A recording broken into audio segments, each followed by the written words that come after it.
Hello, everybody. Welcome to tonight's stream. I hope that you all are doing fantastic this evening, and I hope that your week is also going very, very smoothly. All right, so I wanted to kind of let everybody know that tonight we're kind of changing things up a little bit.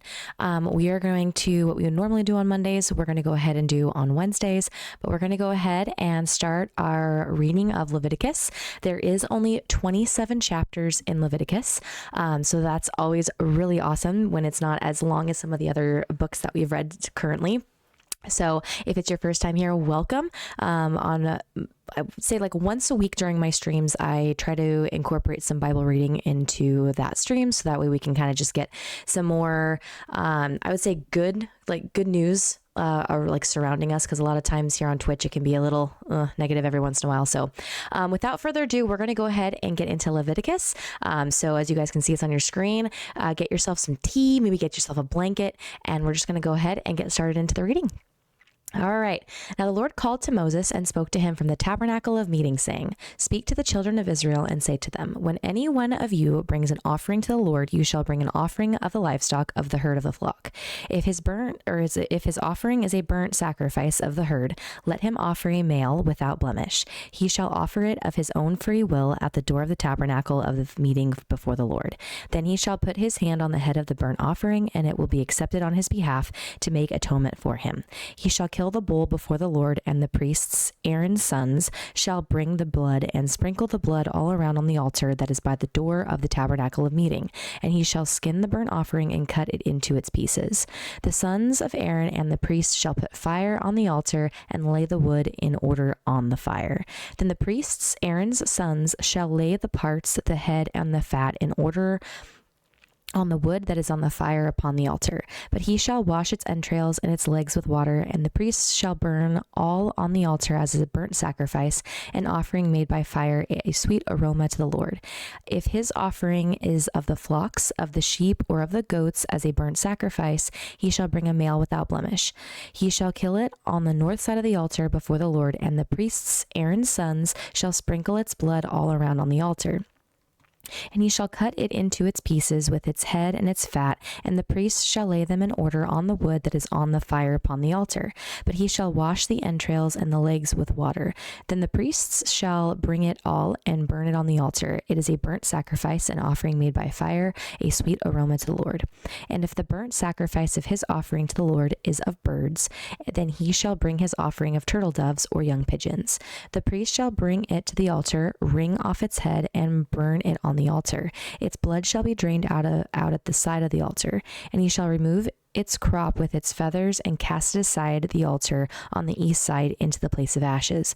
Then he shall split it at its wings, but shall not divide it completely. And the priest shall burn it on the altar on the wood that is on the fire. It is a burnt sacrifice, an offering made of by fire, a sweet aroma to the Lord. So basically what's happening in Leviticus, right, is we are now kind of getting more into detail about what the duties of the Levites are supposed to be doing when burnt offerings are being brought to the Lord. So if you think about it in terms of like the New Testament versus the Old Testament was very much about law, about order. What are the things that we have to do? What are the things that each of the children of Israel and each of their families are supposed to be doing when it comes to what they're supposed to do for the Lord? Now in the New Testament, right, when we get to that spot, a lot of this stuff is no longer, I would say, it's not that it's no longer valid, but you have more of us being saved by grace and with Jesus coming than having to really fulfill the law. And that's what the Old Testament is about, is the law and everything that came before Jesus. So you can see that if you didn't follow the law specifically, then you weren't saved.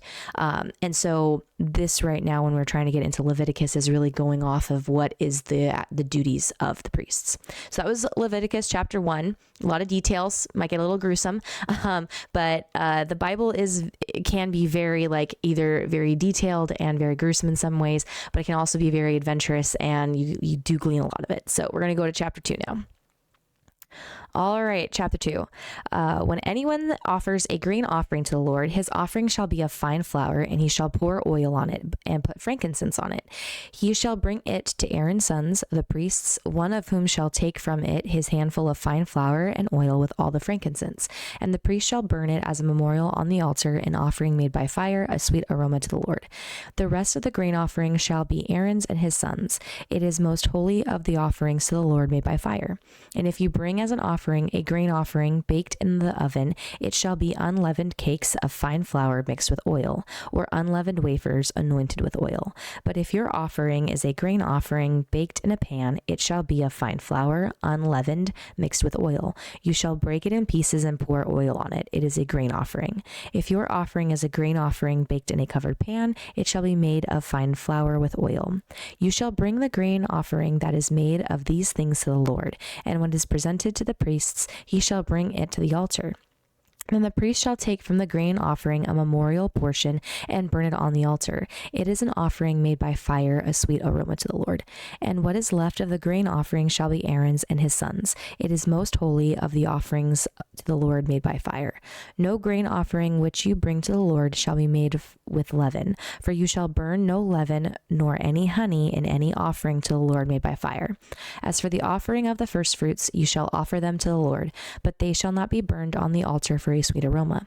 And every offering of your grain offering you shall season with salt. You shall not allow the salt of the covenant of your God to be lacking from your grain offering. With all your offerings you shall offer salt.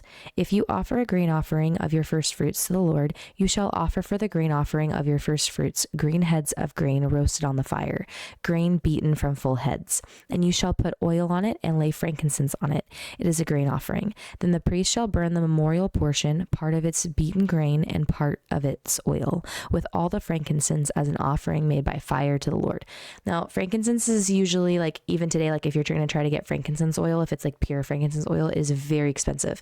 And so a lot of times when they're referring to like frankincense, you know that this is something that's special. It is something that is, I would even say, extravagant in that time. And so when the priests were like, giving up that sweet, or I would say that offering, right? They were trying to make it like a sweet aroma and make it sweet smelling for the Lord, to say that, hey, like, we want to give this to you. This is our way of saying that we are giving you what you're asking from us. All right. And Leviticus chapter 3. Well, I don't want to do that, but okay.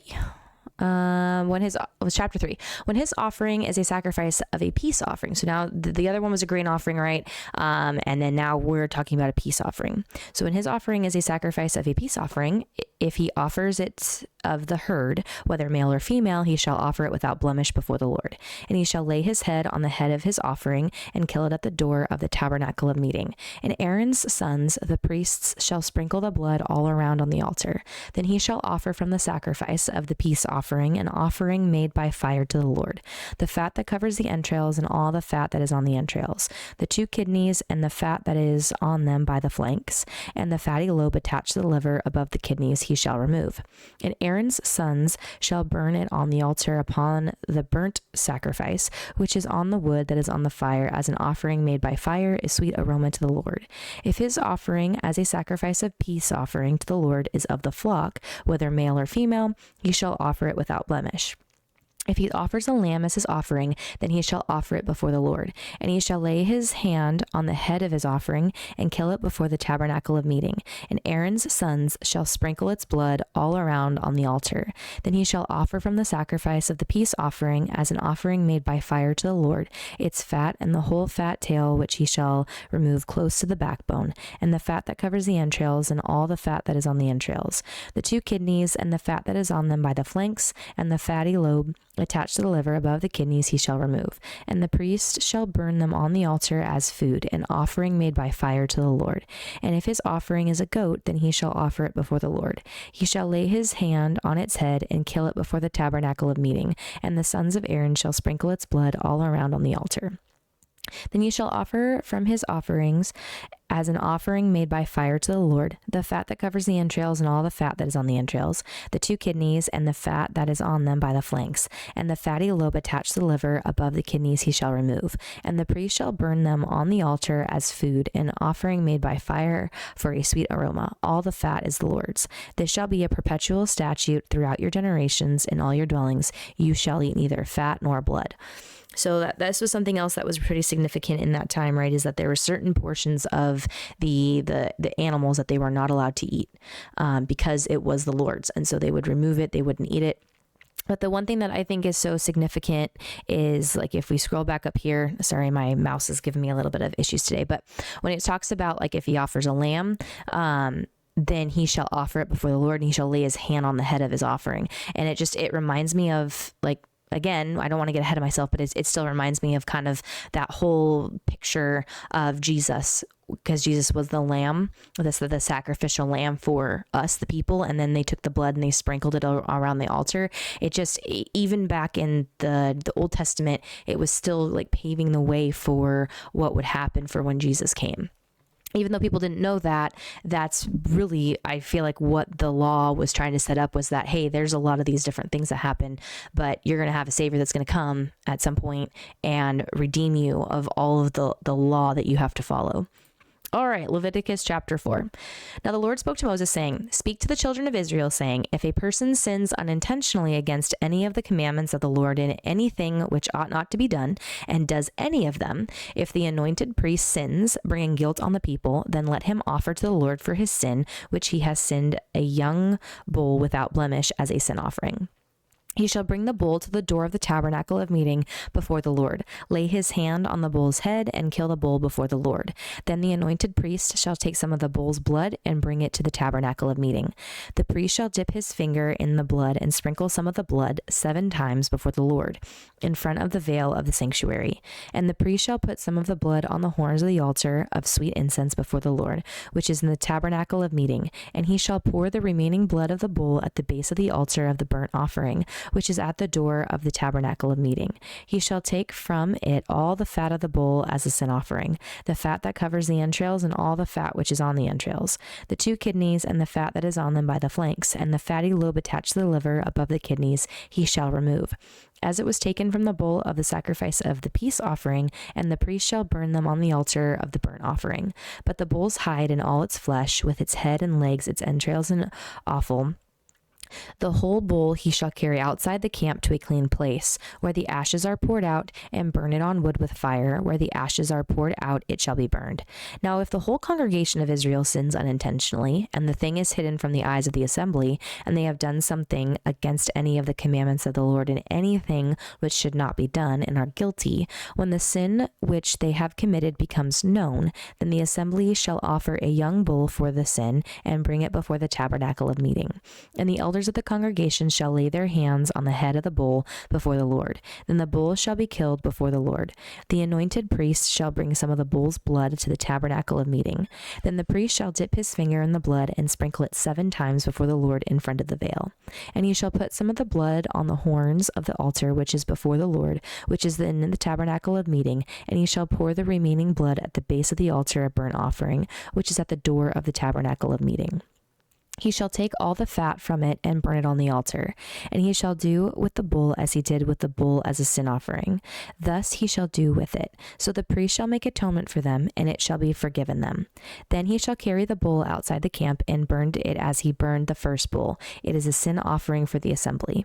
When a ruler has sinned and done something unintentionally against any of the commandments of the Lord his God, in anything which should not be done, and is guilty, or if his sin which he has committed comes to his knowledge, he shall bring as his offering a kid of the goats, a male without blemish. And he shall lay his hand on the head of the goat and kill it at the place where they kill the burnt offering before the Lord. It is a sin offering.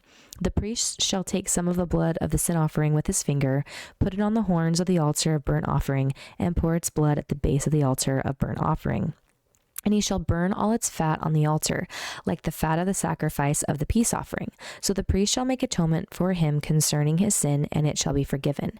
If any one of the common people sins unintentionally by doing something against any of the commandments of the Lord in anything which ought not to be done, and is guilty, or if his sin which he has committed comes to his knowledge, then he shall bring as his offering a kid of the goats, a female without blemish, for his sin which he has committed. And he shall lay his hand on the head of the sin offering, and kill the sin offering at the place of the burnt offering.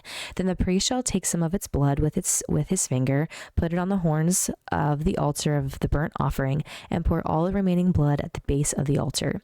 He shall remove all its fat, as fat is removed from the sacrifice of the peace offering, and the priest shall burn it on the altar for a sweet aroma to the Lord. So the priest shall make atonement for him, and it shall be forgiven him. If he brings a lamb of his sin offering, he shall bring a female without blemish. Then he shall lay his hand on the head of the sin offering, and kill it as a sin offering at the place where they kill the burnt offering. The priest shall take some of the blood of the sin offering with his finger, put it on the horns of the altar of the burnt offering, and pour all the remaining blood at the base of the altar. He shall remove all its fat, as the fat of the lamb is removed from the sacrifice of the peace offering. Then the priest shall burn it on the altar according to the offerings made by fire to the Lord. So the priest shall make atonement for his sin that he has committed, and it shall be forgiven him. A lot of things that I also kind of think about in this chapter too is just for every sin that happens, there has to be some type of an atonement or sacrifice that's made in order to forgive your sins.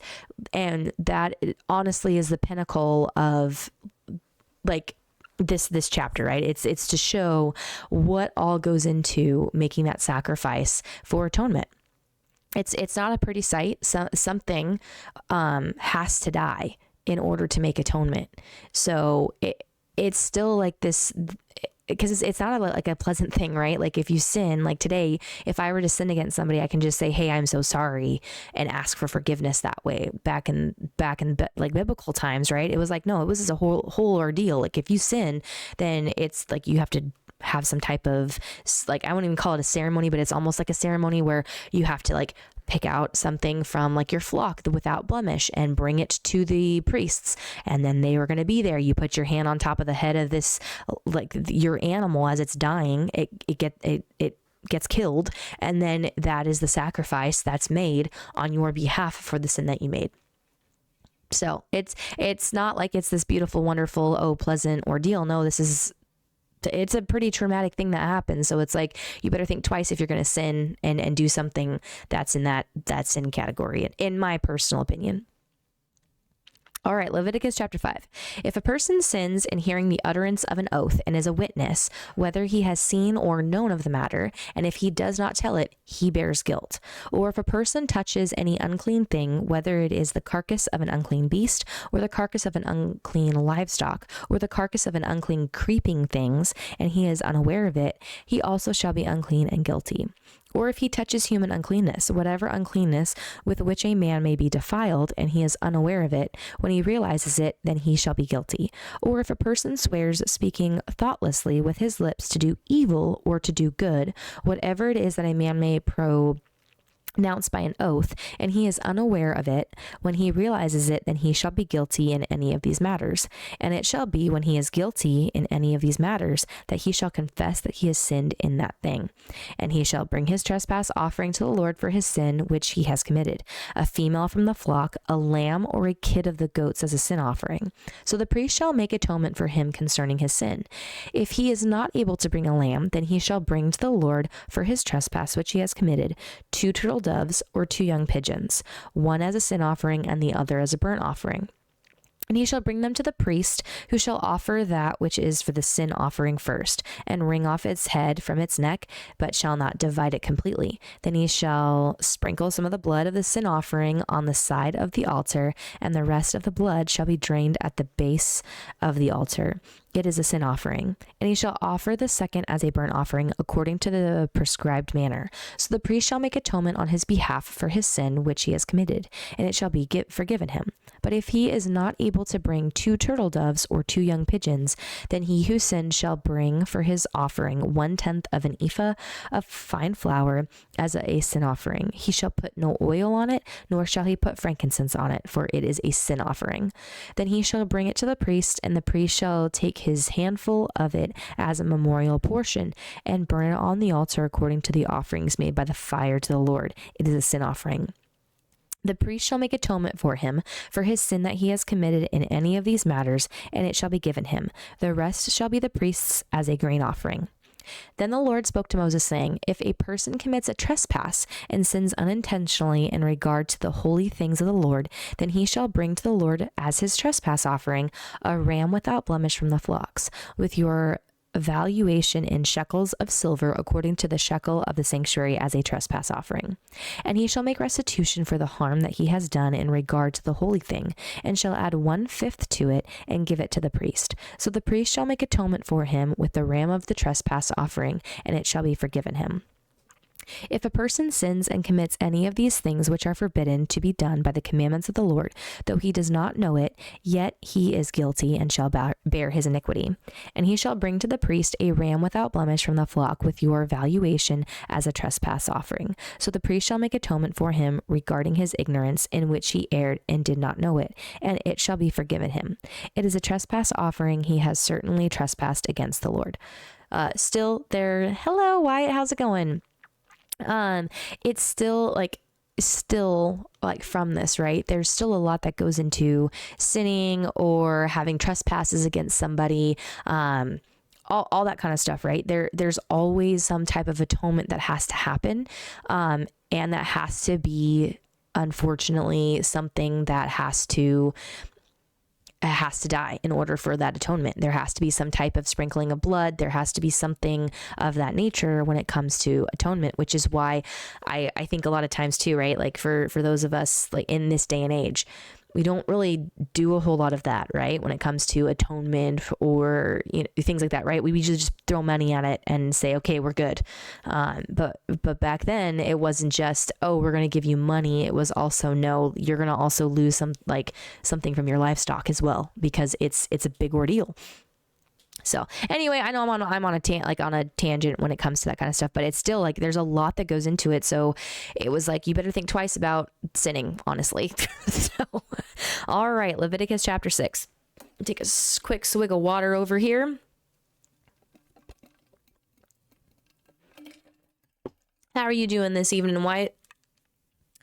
All right. And the Lord spoke to Moses, saying, If a person sins and commits a trespass against the Lord by lying to his neighbor about what he has delivered to him for safekeeping, or about a pledge, or about a robbery, or if he has extorted from his neighbor, or if he has found what was lost and lies concerning it, and swears falsely in any one of these things that a man may do in which he sins, then it shall be, because he has sinned and is guilty, that he shall restore what he has stolen, or the thing which he has extorted, or what was delivered to him for safekeeping, or the lost thing which he found, or all that about which he has sworn falsely. He shall restore its full value, add 1/5 more to it, and give it to whom it belongs on the day of his trespass offering.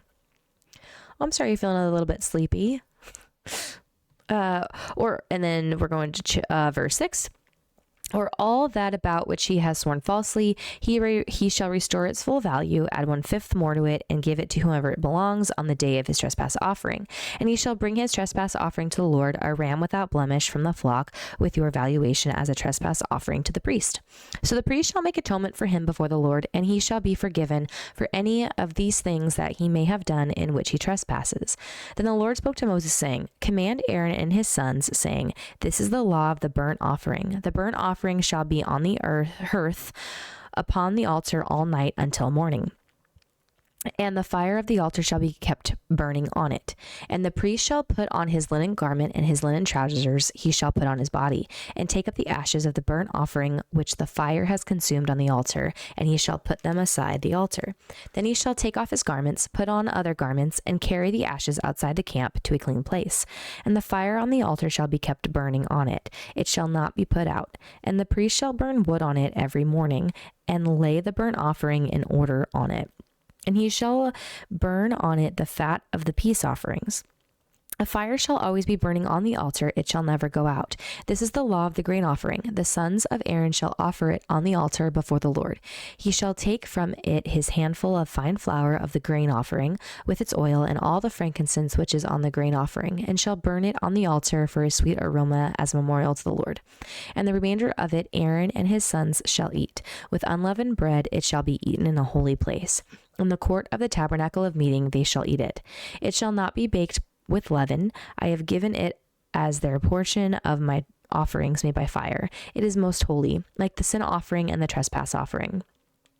All the males among the children of Aaron may eat it. It shall be a statute forever in your generations concerning the offerings made by fire to the Lord. Everyone who touches them must be holy. And the Lord spoke to Moses, saying, This is the offering of Aaron and his sons, which they shall offer to the Lord, beginning on the day when he is anointed. 1/10 of an ephah of fine flour as a daily grain offering, half of it in the morning and half of it at night. It shall be made in a pan with oil. When it is mixed, you shall bring it in. The baked pieces of the grain offering you shall offer for a sweet aroma to the Lord. The priests from among his sons who is anointed in his place shall offer it. It is a statute forever to the Lord. It shall be wholly burned. For every grain offering for the priest shall be wholly burned. It shall not be eaten. And the Lord spoke to Moses, saying, Speak to Aaron and his sons, saying, This is the law of the sin offering, in the place where the burnt offering is killed. The sin offering shall be killed before the Lord. It is most holy. The priest who offers it for sin shall eat it. In a holy place it shall be eaten, in the court of the tabernacle of meeting. Everyone who touches its flesh must be holy. And when its blood is sprinkled on any garment, you shall wash that on which it was sprinkled in a holy place. But the earthen vessel in which it is boiled shall be broken, and if it is boiled in a bronze pot, it shall be both scoured and rinsed in water. All the males among the priests may eat it. It is most holy. But no sin offering from which any of the blood is brought into the tabernacle of meeting to make atonement in the holy place shall be eaten. It shall be burned in the fire. A lot of this, some of this stuff, in my mind, I try to put a picture of what's happening when it comes to some of this. But because I've never actually been in a place where some of this stuff has happened or seen pictures really of what those priests looks like, it's really hard for me to kind of put myself in a position like that. But honestly, the priest's job, if you think about it in a term and sense of a job, was very, very detailed, and they had to make sure that they were following all of this, because if they were not, especially the clothes they were wearing, they could die, because they could not be in the presence of the Lord, or the presence of God, if they didn't have the right clothes and if they did not follow proper procedures. So being a priest was not taken lightly in biblical times. All right, we're going to go to chapter 7. Love it. Likewise, this is the law of the trespass offering. It is most holy. In the place where they kill the burnt offering, they shall kill the trespass offering, and its blood he shall sprinkle all around on the altar. And he shall offer from it all its fat, the fat tail and the fat that covers the entrails, the 2 kidneys and the fat that is on them by the flanks, and the fatty lobe attached to the liver above the kidneys he shall remove. And the priest shall burn them on the altar as an offering made by fire to the Lord. It is a trespass offering. Every male among the priests may eat it. It shall be eaten in a holy place. It is most holy. The trespass offering is like the sin offering. There is no law for them both. The priest who makes atonement with it shall have it. And the priest who offers anyone's burnt offering, that priest shall have for himself the skin of the burnt offering which he has offered. Also, every grain offering that is baked in the oven and all that is prepared in the covered pan or in a pan shall be the priest's who offers it. Every grain offering, whether mixed with oil or dry, shall belong to all the sons of Aaron, to one as much as the other. This is the law of the sacrifice of peace offerings which he shall offer to the Lord. If he offers it for a thanksgiving, then he shall offer with the sacrifice of thanksgiving, unleavened cakes mixed with oil, unleavened wafers anointed with oil, or cakes of blended flour mixed with oil. Besides the cakes as his offering, he shall offer leavened bread with the sacrifice of thanksgiving of his peace offering. And from it he shall offer one cake from each offering as a heave offering to the Lord. It shall belong to the priest who sprinkles the blood of the peace offering. The flesh of the sacrifice of his peace offering for thanksgiving shall be eaten the same day it is offered. He shall not leave any of it until morning. But if the sacrifice of his offering is a vow or a voluntary offering, it shall be eaten the same day that he offers the sacrifice, but on the next day the remainder of it also may be eaten. The remainder of the flesh of the sacrifice on the third day must be burned with fire. And if any of the flesh of the sacrifice of his peace offering is eaten at all on the third day, it shall not be accepted, nor shall it be imputed on him. It shall be an abomination to him who offers it, and the person who eats of it shall bear guilt. The flesh that touches any unclean thing shall not be eaten. It shall be burned with fire, and as for the clean flesh, all who are clean may eat of it. But the person who eats the flesh of the sacrifice of the peace offering that belongs to the Lord, which while he is unclean, that person shall be cut off from his people. Moreover, the person who touches any unclean thing, such as human uncleanness, an unclean animal, or any abominable unclean thing, and who eats the flesh of the sacrifice of the peace offering that belongs to the Lord, that person shall be cut off from his people. And the Lord spoke to Moses, saying, Speak to the children of Israel, saying, You shall not eat any fat of ox or sheep or goat, and the fat of the animal that dies naturally, and the fat of what is torn by wild beasts may be used in any other way, but you shall by no means eat it. For whoever eats the fat of the animal of which men offer an offering made by fire to the Lord, the person who eats it shall be cut off from his people. Moreover, you shall not eat any blood in any of your dwellings, whether of bird or beast. Whoever eats any blood, that person shall be cut off from his people. Then the Lord spoke to Moses, saying, Speak to the children of Israel, saying, He who offers the sacrifice of his peace offering to the Lord shall bring his offering to the Lord from the sacrifice of his peace offering. His own hands shall bring the offerings made by fire to the Lord. The fat with the breast he shall bring, that the breast may be waved as a wave offering before the Lord. And the priest shall burn the fat on the altar, but the breast shall be Aaron's and his sons. Also, the right thigh you shall give to the priest as a heave offering from the sacrifice of your peace offerings. He among the sons of Aaron who offers the blood of the peace offering and the fat shall have the right thigh for his part. For the breast of the wave offering and the thigh of the heave offering I have taken from the children of Israel, from the sacrifices of their peace offerings, and I have given them to Aaron the priest, to his sons from the children of Israel by a statute forever. This is the consecration portion for Aaron and his sons, from the offerings made by fire to the Lord, on the day when Moses presented them to minister to the Lord as priests. The Lord commanded this to be given to them by the children of Israel on the day that he anointed them, by a statute forever throughout their generations. This is the law of the burnt offering, the grain offering, the sin offering, the trespass offering, the consecrations, the sacrifice of the peace offering, which the Lord commanded Moses on Mount Sinai on the day when he commanded the children of Israel to offer their offerings to the Lord in the wilderness of Sinai. A lot of stuff there. I'm sure a lot of other people who are way smarter than me when it comes to Bible would be able to tell you like why specifically like these certain pieces were taken and given to Aaron and his sons for being priests. I personally don't know. I don't know the significance of why those specific pieces and specific sides of pieces were needed. But again, though, right, it's again part of that law. It's a part of, and we know that even from scripture, right, being in the third book of the Bible already, we know that God always has a plan and a reason why that he calls for specific things. But for me, where I'm at like right now in my faith and my walk, I really don't know why he asked for those specific pieces. And I may not know until I get to heaven why those pieces were so significant and why they needed those specific pieces. So, take another sip of your tea, your water, whatever you have, and we're going to go ahead and jump into chapter 8. All right. And the Lord spoke to Moses, saying, Take Aaron and his sons with him, and the garments, the anointing oil, a bull as a sin offering, 2 rams, and a basket of unleavened bread, and gather all the congregation together at the door of the tabernacle of meeting. So Moses did as the Lord commanded him. And the congregation was gathered together at the door of the tabernacle of meeting. And Moses said to the congregation, "This is what the Lord commanded to be done." Then Moses brought Aaron and his sons and washed them with water. And he put the tunic on them, girded him with the sash, clothed him with the robe, and put the ephod on him. I think I go back and forth from ephod and ephod. But that's just because of how I'm thinking it's pronounced. Continuing right here, and he girded him with the intricately woven band of the ephod. See, I went from ephod and ephod. And with it tied on the ephod on him. Then he put the breastplate on him, and he put the Urim and the Thummim in the breastplate, and he put the turban on his head also. Also on the turban, on its front, he put the golden plate, the holy crown, as the Lord had commanded Moses. Also Moses took the anointing oil and anointed the tabernacle and all that was in it, and consecrated them. He sprinkled some of it on the altar 7 times, anointed the altar and all its utensils, and the laver and its base to consecrate them. Excuse me. He sprinkled some of it on the altar 7 times, anointed the altar and all its utensils and the laver and its base to consecrate them.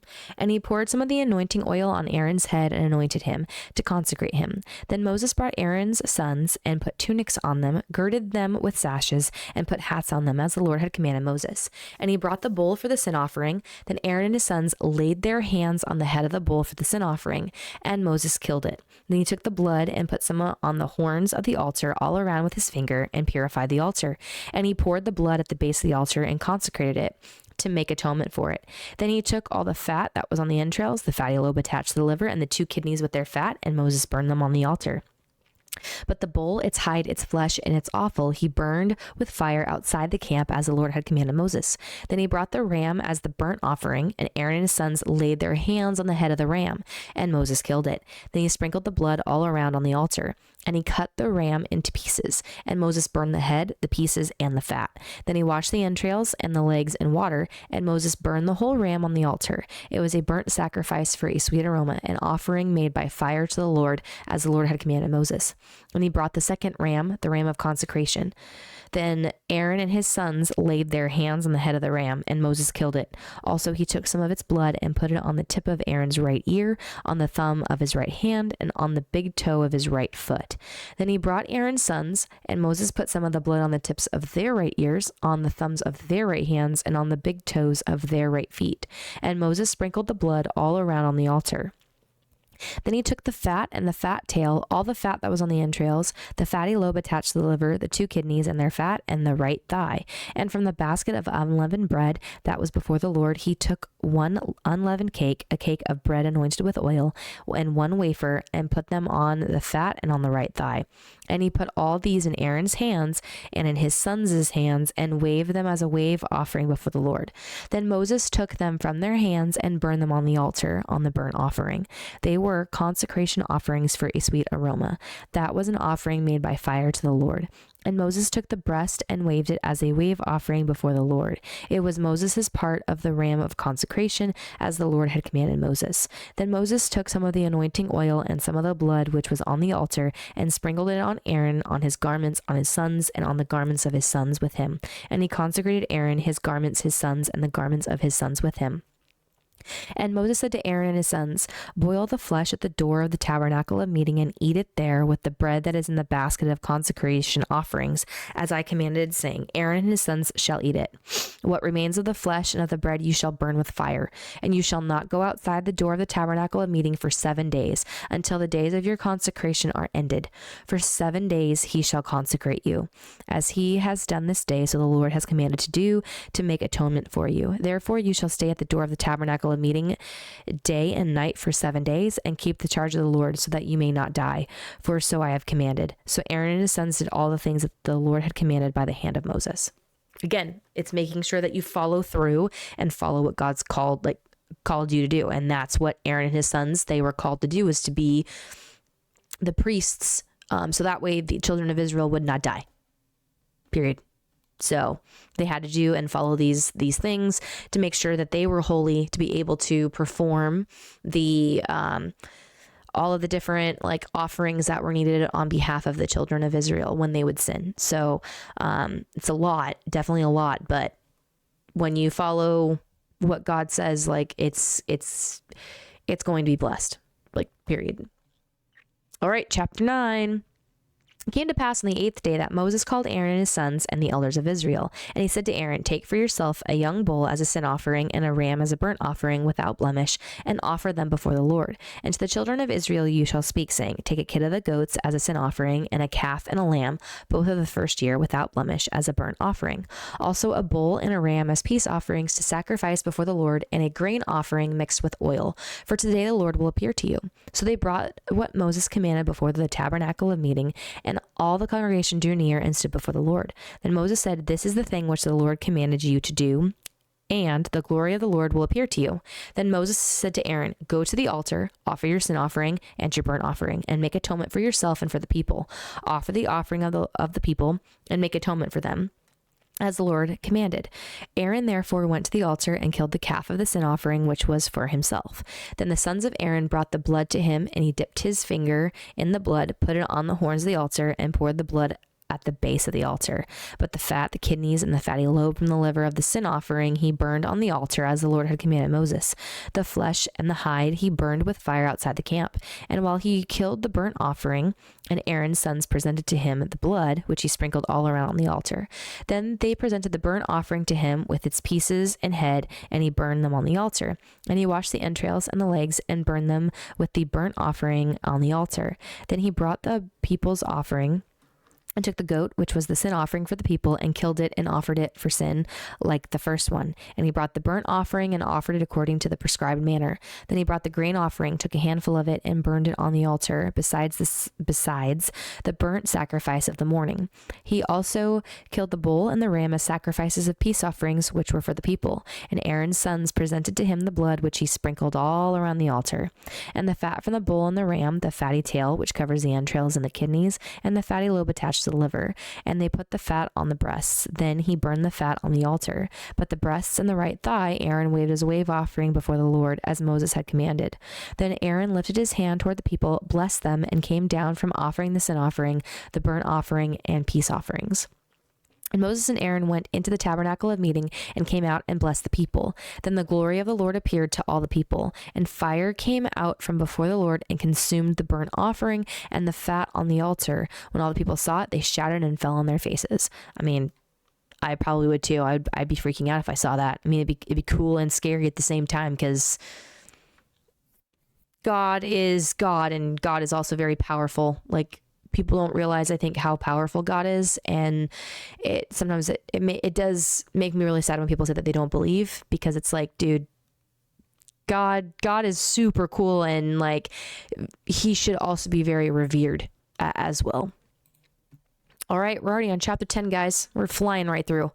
All right, chapter 10. Then Nadab and Abihu, the sons of Aaron, each took his censer and put fire in it, put incense on it, and offered profane fire before the Lord, which he had not commanded them. So what's going to happen now? Usually we know that, you guys are probably already reading this, but usually we know that if people are going to start doing things which they're not supposed to do, usually bad things happen.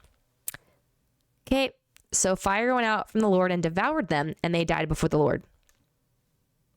When you do things that you're not supposed to do, especially in the Old Testament times, God's not kidding. He said, don't do it. You did it, and you paid the price. You paid the ultimate price for it. And Moses said to Aaron, this is what the Lord spoke, saying, by those who come near me, I must be regarded as holy, and before all the people, I must be glorified. So Aaron held his peace. And Moses called Mishael and Elzaphan, the sons of Uzziel, the uncle of Aaron, and said to them, come near, carry your brethren from before the sanctuary out of the camp. So they went near and carried them by their tunics out of the camp, as Moses had said. And Moses said to Aaron and to Eleazar and Ithamar, his sons, do not uncover your heads nor tear your clothes, lest you die and wrath come upon all the people. But let your brethren, the whole house of Israel, bewail the burning which the Lord has kindled. You shall not go out from the door of the tabernacle of meeting, lest you die, for the anointing oil of the Lord is upon you. And they did according to the word of Moses. Then the Lord spoke to Aaron, saying, Do not drink wine or intoxicating drink, you nor your sons with you, when you go into the tabernacle of meeting, lest you die. It shall be a statute forever throughout your generations, that you may be distinguished between holy and unholy, and between unclean and clean, and that you may teach the children of Israel all the statutes which the Lord has spoken to them by the hand of Moses. And Moses spoke to Aaron and to Eleazar and Ithamar his sons who were left.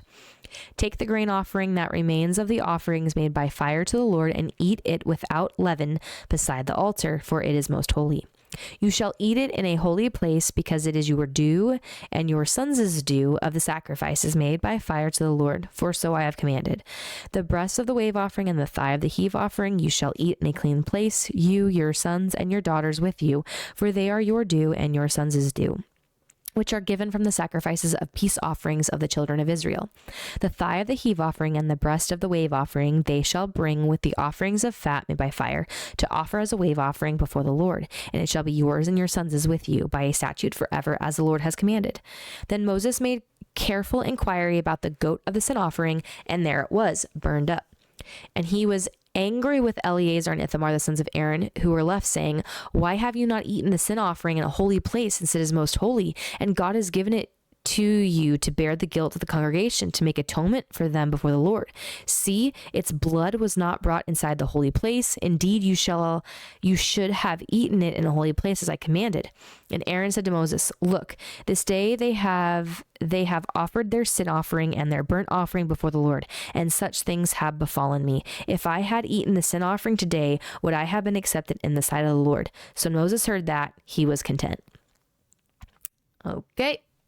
A little bit of some stuff going on, but yeah, if you don't do what God tells you to do, especially when it comes to the holy place, you're going to die. He said that. And this is going to be very controversial, but it's like, if he didn't do that and they didn't get consumed with fire, then he would not be a just God. He would not be a holy God. He would also not be like a God that keeps his word, right? So unfortunately, God is going to keep his word. And if he says that it's like, if you don't do this, you will die, you're going to die. This is a absolute like lesson, I think, for a lot of us.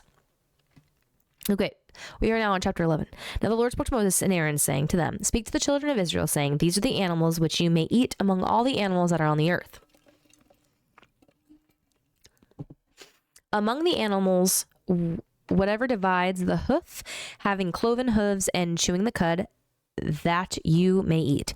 Nevertheless, these you shall not eat among those that chew the cud, or those that have cloven hooves. The camel, because it chews the cud but does not have cloven hooves, it is unclean to you. Excuse me. The rock hyrax, because it chews the cud but does not have cloven hooves, is unclean to you. The hare, because it chews the cud but does not have cloven hooves, is unclean to you. Oh my goodness, excuse me. The swine, though it divides the hoof, having cloven hooves, yet does not chew the cud, is unclean to you. Their flesh you shall not eat, and their carcasses you shall not touch. They are unclean to you. These you may eat of all that are in the water. Whatever in the water has fins and scales, whether in the seas or in the rivers, that you may eat. But all in the seas or in the rivers that do not have fins and scales, all that move in the water, or any living thing which is in the water, they are an abomination to you. They shall be an abomination to you. You shall not eat their flesh, but you shall regard their carcasses as an abomination. Whatever in the water does not have fins or scales, that shall be an abomination to you. And these you shall regard as an abomination among the birds. They shall not be eaten, they are an abomination. The eagle, the vulture, the buzzard. It's kind of cool that the eagle's number one. The kite and the falcon after its kind, every raven after its kind, the ostrich, the short-eared owl, the seagull, and the hawk after its kind, the little owl, the fisher owl, the screech owl, the white owl, the jackdaw, the carrion vulture, the stork, the heron after its kind, the hoopoe, and the bat. All flying insects that creep on all fours shall be an abomination to you. Yet these you may eat of every flying insect that creeps on all fours, those which have joint legs above their feet with which to leap on the earth. These you may eat: the locust after its kind, the destroying locust after its kind, the cricket after its kind, and the grasshopper after its kind. But all other flying insects which have 4 feet shall be an abomination to you. By these you shall become unclean. Whoever touches the carcass of any of them shall be unclean until evening. Whoever carries part of the carcass of any of them shall wash their clothes and be unclean until evening. The carcass of any animal which divides the foot, but is not cloven-hoofed, or does not chew the cud, is unclean to you. Everyone who touches it shall be unclean. And whatever goes on its paws among all kinds of animals that go on all fours, those are unclean to you. Whoever touches any such carcass shall be unclean until evening. Whoever carries any such carcass shall wash his clothes and be unclean until evening. It is unclean to you. These also shall be unclean to you among the creeping things that creep on the earth: the mole, the mouse, the large lizard of its kind, the gecko, the monitor lizard, the sand reptile, the sand lizard, and the chameleon. These are unclean to you among all that creep. Whoever touches them when they are dead shall be unclean until evening. Anyone on which any of them falls when they are dead shall be unclean, whether it is an item of wood or clothing or skin or sack, whatever item it is in which any work is done, it must be put in water, and it shall be unclean until evening. Then it shall be clean. Any earthen vessel into which any of them falls you shall break, and whatever is in it shall be unclean. In such a vessel, any edible food upon which water falls becomes unclean, and any drink that may be drunk from it becomes unclean. And everything on which a part of any such carcass falls shall be unclean. Whether it is an oven or cooking stove, it shall be broken down, for they are unclean and shall be unclean to you. Nevertheless, a spring or a cistern in which there is plenty of water shall be clean, but whatever touches any such carcass becomes unclean. And if a part of any such carcass falls on any planting seed which is to be sown, it remains clean. But if water is put on the seed, and if a part of any of such carcass falls on it, it becomes unclean to you. And if any animal which you may eat dies, he who touches its carcass shall be unclean until evening. He who eats of its carcass shall wash his clothes and be unclean until evening. He also who carries its carcass shall wash his clothes and be unclean until evening. And every creeping thing that creeps on the earth shall be an abomination. It shall not be eaten. Whatever crawls on its belly, whatever goes on all fours, or whatever has many feet among all creeping things that creep on the earth, these you shall not eat, for they are an abomination. You shall not make yourselves abominable with any creeping thing that creeps, nor shall you make yourselves unclean with them, lest you be defiled by them. For I am the Lord your God. You shall therefore consecrate yourselves, and you shall be holy, for I am holy. Neither shall you defile yourselves with any creeping thing that creeps on the earth. For I am the Lord who brings you up out of the land of Egypt to be your God. You shall therefore be holy, for I am holy. This is the law of the animals and the birds and every living creature that moves in the waters and every creature that creeps on the earth, to distinguish between the unclean and the clean, and between the animal that may be eaten and the animal that may not be eaten. I really did like that they had the eagle there as the number one. And then also too, I was like, oh, they're getting into like the creepy bugs. I'm like, ugh, what, like, but God did say that the locusts were fine. So like grasshoppers and like locusts, those are fine. But all the other ones are an abomination. So if you're over there eating like stink bugs, I would highly recommend you do not do that. But if the children of Israel did that, they would be considered unclean. Or if they ate it, and if they touched their carcass, it was considered unclean. So a lot of things, I think, like even today, some of those things I think that some of us do eat. But again, though, this was back in that time where it was a law, like you had to follow the law in order to be clean, or unclean. All right, chapter 12. My voice for some reason tonight just feels really dry. I don't know why, but it feels really dry. All right. Then the Lord spoke to Moses, saying, Speak to the children of Israel, saying, If a woman has conceived and borne a male child, then she shall be unclean 7 days. As in the days of her customary impurity, she shall be unclean. And on the 8th day, the flesh of his foreskin shall be circumcised. She shall then continue in the blood of her purification 33 days. She shall not touch any hallowed thing, nor come into the sanctuary until the days of her purification are fulfilled.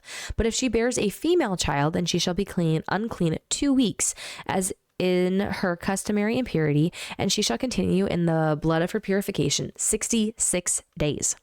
When the days of her purification are fulfilled, whether for a son or a daughter, she shall bring to the priest a lamb of the first year as a burnt offering, and a young pigeon or a turtle dove as a sin offering to the door of the tabernacle of meeting. Then he shall offer it before the Lord and make atonement for her, and she shall be clean from the flow of her blood. This is the law of her who has borne a male or a female. And if she is not able to bring a lamb, then she may bring 2 turtle doves or 2 young pigeons. One is a burnt offering and the other is a sin offering. So the priest shall make atonement for her, and she will be clean. Dang, 8 verses to talk about what's needed after a woman has a baby. Hey, you know what? That's not too bad. That's not too bad at all. I wouldn't know. I haven't had children myself. But it is kind of cool because, right, like she's still going to go through that time where she's got to recover and heal. And so then she's still bringing a sin offering because she hasn't been, in the tabernacle in that amount of time. And then she's also bringing a lamb. And then also 2 turtle doves or 2 young pigeons as a burnt offering, and the other is a sin offering. So it's like, I'm excited. Here's my, child, right? Like here's everything. And then this is my sin offering as well for, myself for not being like in your presence, basically, because I was unclean. So now that I've done this, now I'm clean again. All right, chapter 13. And the Lord spoke to Moses and Aaron, saying, when a man has on the skin of his body a swelling, a scab, or a bright spot, and it becomes on the skin of his body like a leprous sore, then he shall be brought to Aaron and the priests, or to one of his sons, the priests. The priest shall examine the sore on the skin of the body, and if the hair on the sore has turned white, and the sore appears to be deeper than the skin of his body, it is a leprous sore. Then the priest shall examine him and pronounce him unclean. But if the bright spot is white on the skin of his body and does not appear to be deeper than the skin, and its hair is not turned white, then the priest shall isolate the one who has the sore 7 days.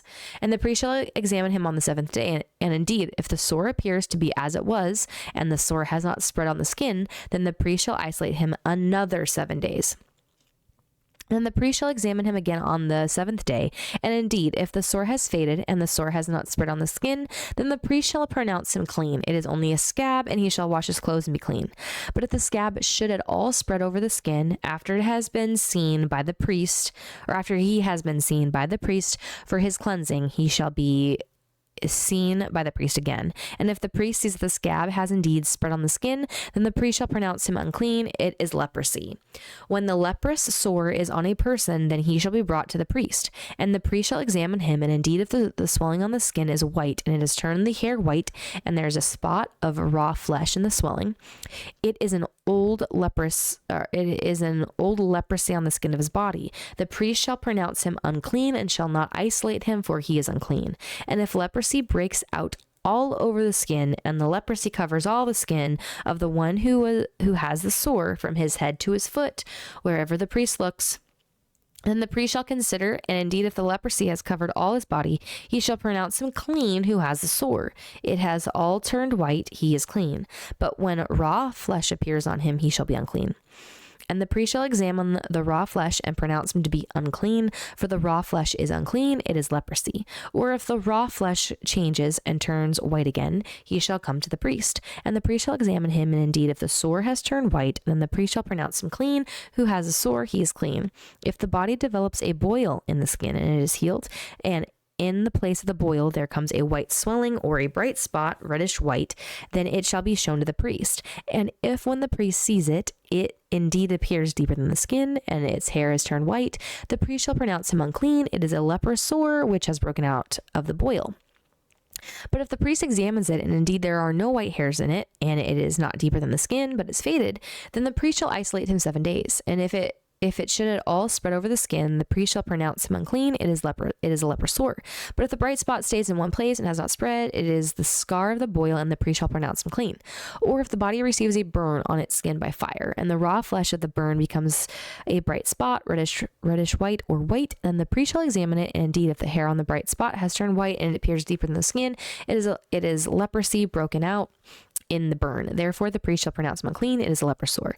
But if the priest examines it, and indeed there are no white hairs in the bright spot, and it is not deeper than the skin, but is faded, then the priest shall isolate him 7 days. And the priest shall examine him on the 7th day. If it has at all spread over the skin, then the priest shall pronounce him unclean. It is a leper sore. But if the bright spot stays in one place and has not spread on the skin, but has faded, it is a swelling from the burn. The priest shall pronounce him clean, for it is a scar from the burn.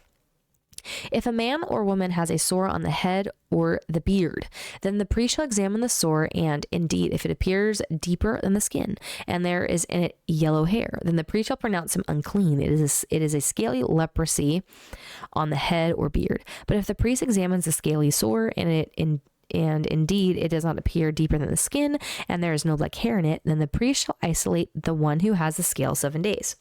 And on the 7th day the priest shall examine the sore, and indeed if the scale has not spread, and there is no yellow hair in it, and the scale does not appear deeper than the skin. Oh goodness, I've got something on my nose.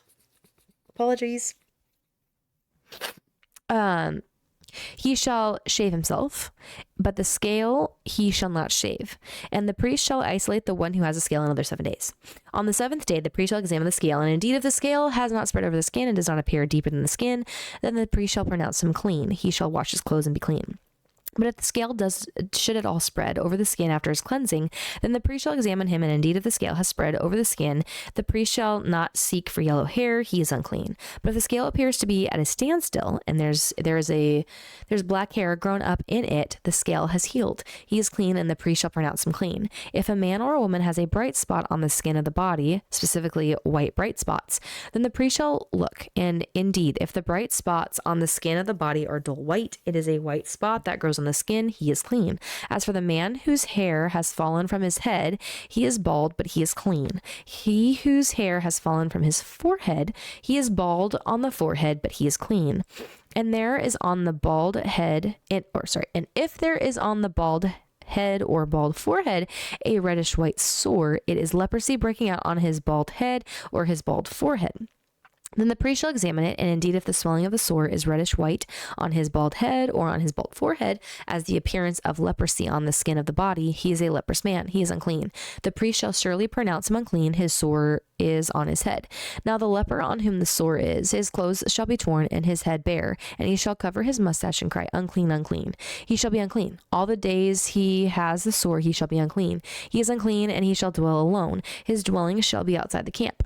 Also, if a garment has a leprous plague in it, whether it is a woolen garment or linen garment, whether it is in the wrap or woof of linen or wool, whether in leather or in anything made of leather. If the plague is greenish or reddish in the garment or in the leather, whether in the wrap or in the woof or in anything made of leather, it is a leprous plague and shall be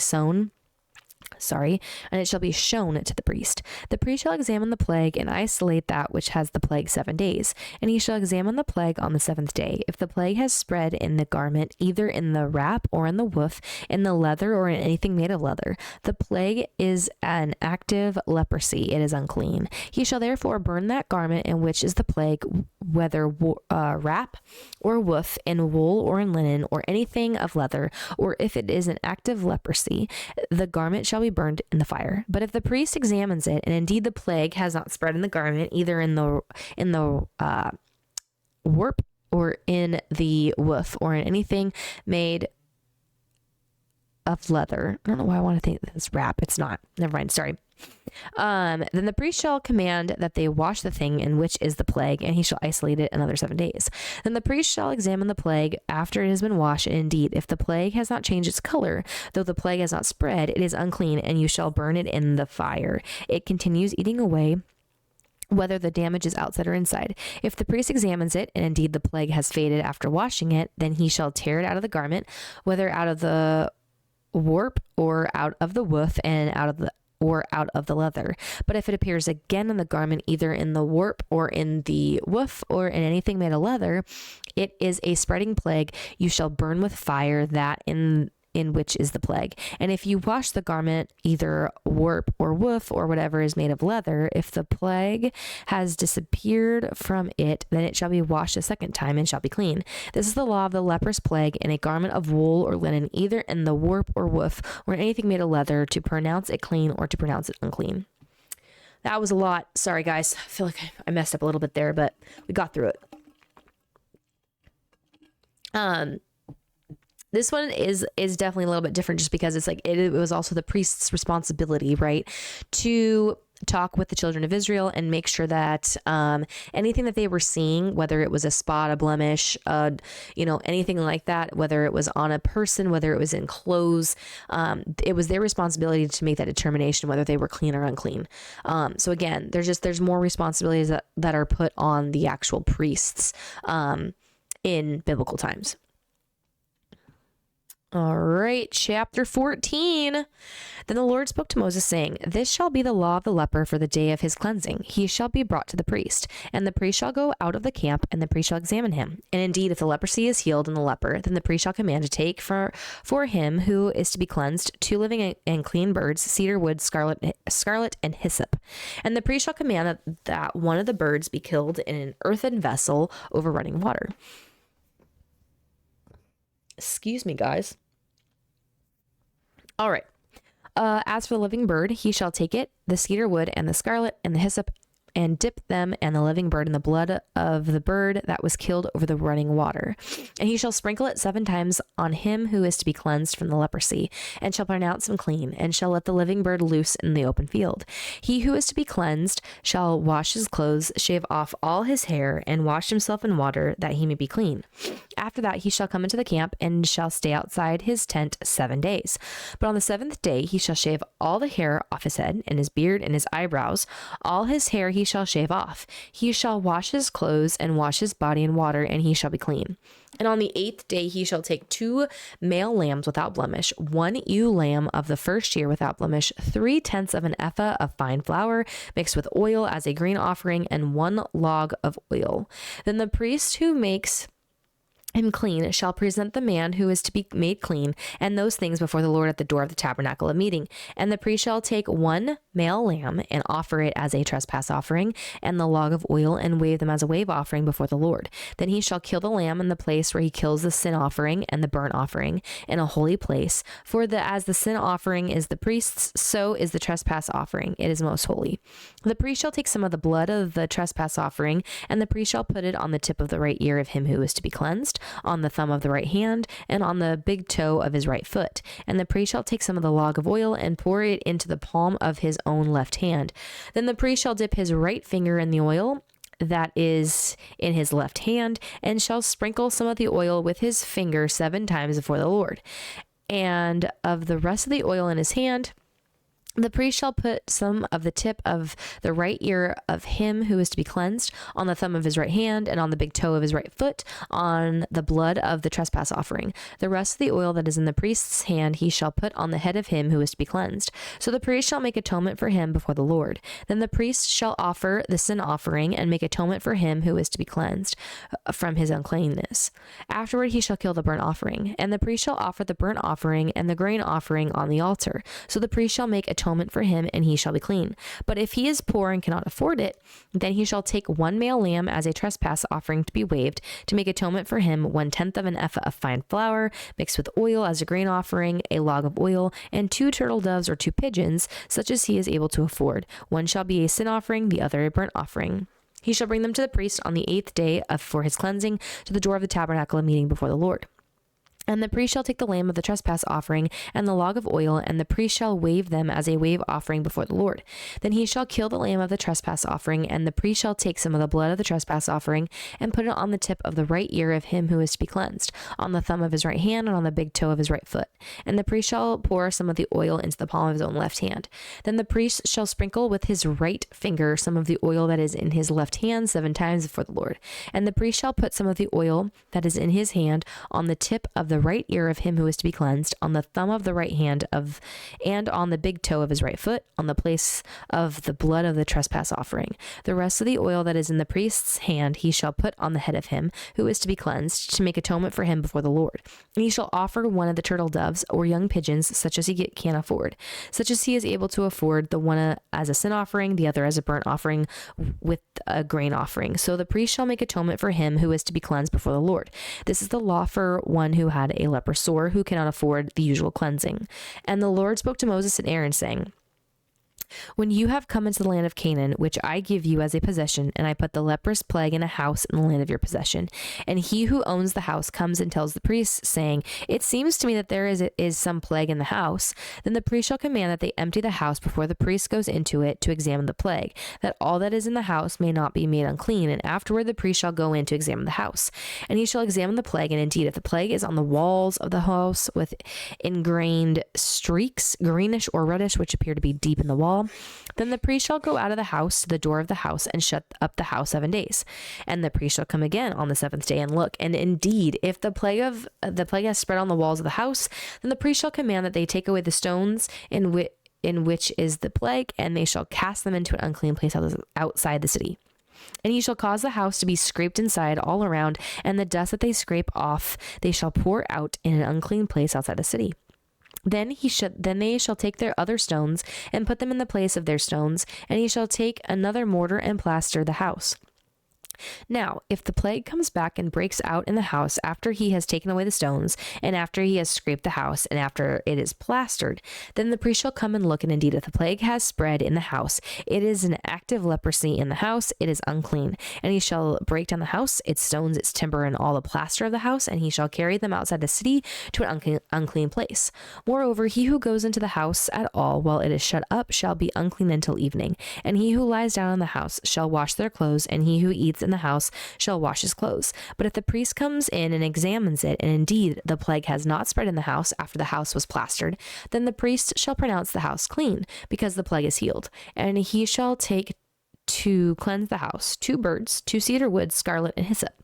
Then he shall kill one of the birds in an earthen vessel over running water, and he shall take the cedar wood, the hyssop, the scarlet, and the living bird, and dip them in the blood of the slain bird and in the running water, and sprinkle the house 7 times. And he shall cleanse the house with the blood of the bird and the running water and the living bird with the cedar wood, the hyssop, and the scarlet. Then he shall let the living bird loose outside the city in an open field and make atonement for the house, and it shall be clean. This is the law for any leper sore and scale, for the leprosy of a garment and of a house, for a swelling and a scab on a bright spot, to teach when it is unclean and when it is clean. This is the law of leprosy. Again, more law. All right. Chapter 15. I'm debating, guys, if we should just push through and finish out the entire book of Leviticus. There's a lot of long chapters that we've already read tonight. But I am really wondering if we should just push through. There's 27 chapters. So I'm on the fence a little bit about it, but we'll read chapter 15 and then we'll kind of evaluate where we're at. All right, it's chapter 15. And the Lord spoke to Moses and Aaron, saying, speak to the children of Israel and say to them, when any man has a discharge from his body, his discharge is unclean. And this shall be his uncleanness in regards to his discharge, whether his body runs with his discharge or his body is stopped up by his discharge. It is his uncleanness. Every bed is unclean on which he has the discharge lies, and everything on which he sits shall be unclean. And whoever touches his bed shall wash his clothes and bathe in water and be unclean until evening. He who sits on anything on which he who has the discharge sat shall wash his clothes and bathe in water and be unclean until evening.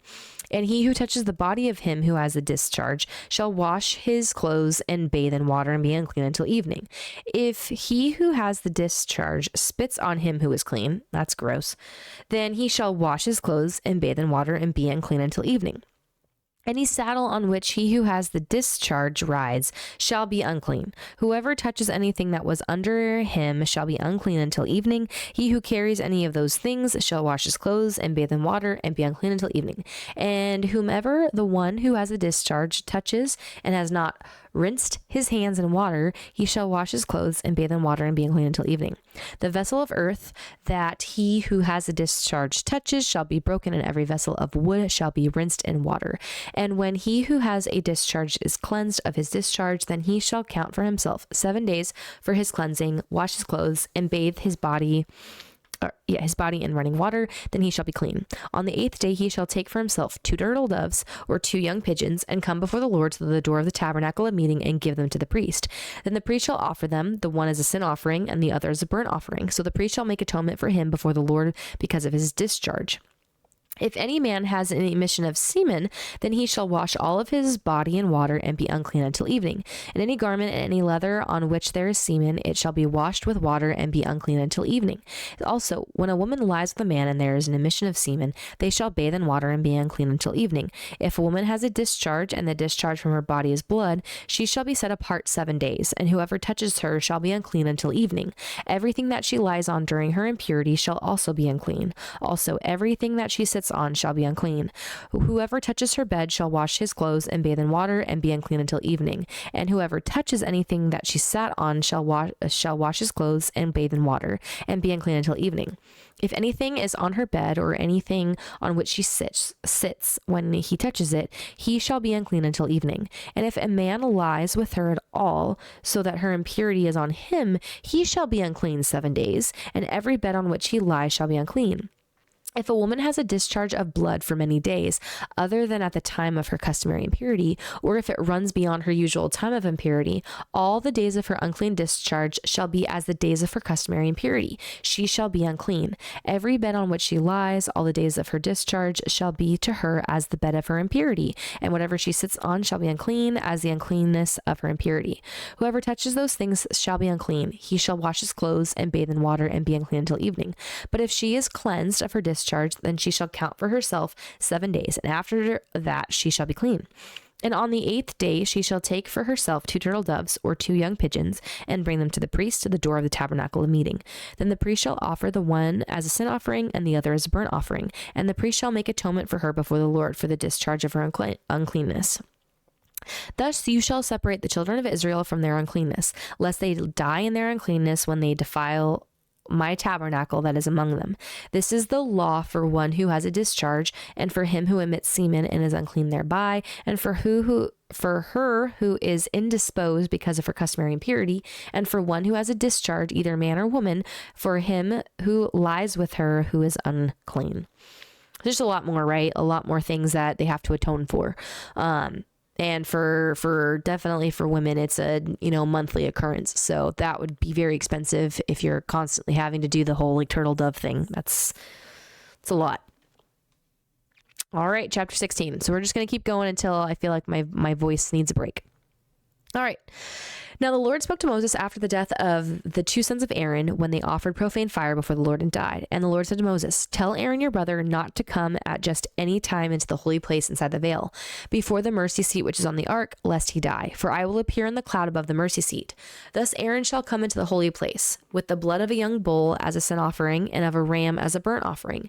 He shall put the holy linen tunic and the linen trousers on his body. He shall be girded with a linen sash, and with the linen turban he shall be attired. These are holy garments. Therefore he shall wash his body in water and put them on. And he shall take from the congregation of the children of Israel 2 kids of the goats as a sin offering, and 1 ram as a burnt offering. Aaron shall offer the bull as a sin offering, which is before himself, and make atonement for himself and for his house.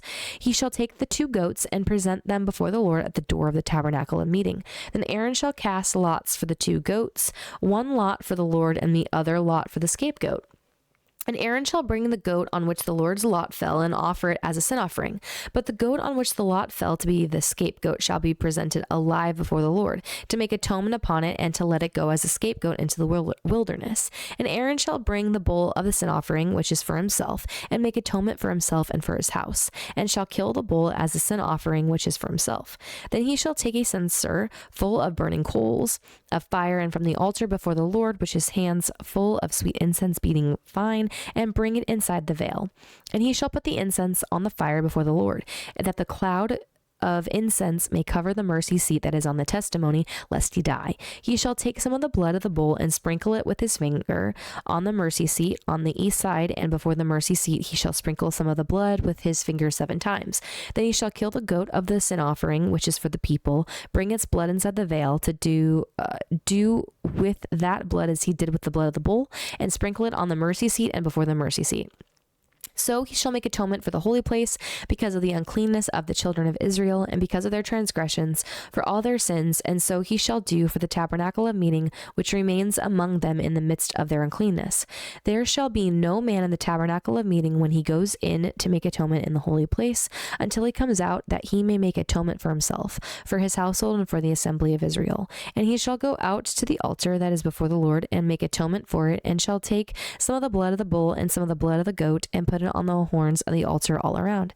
Then he shall sprinkle some of the blood on it with his finger 7 times, cleanse it and consecrate it from the uncleanness of the children of Israel.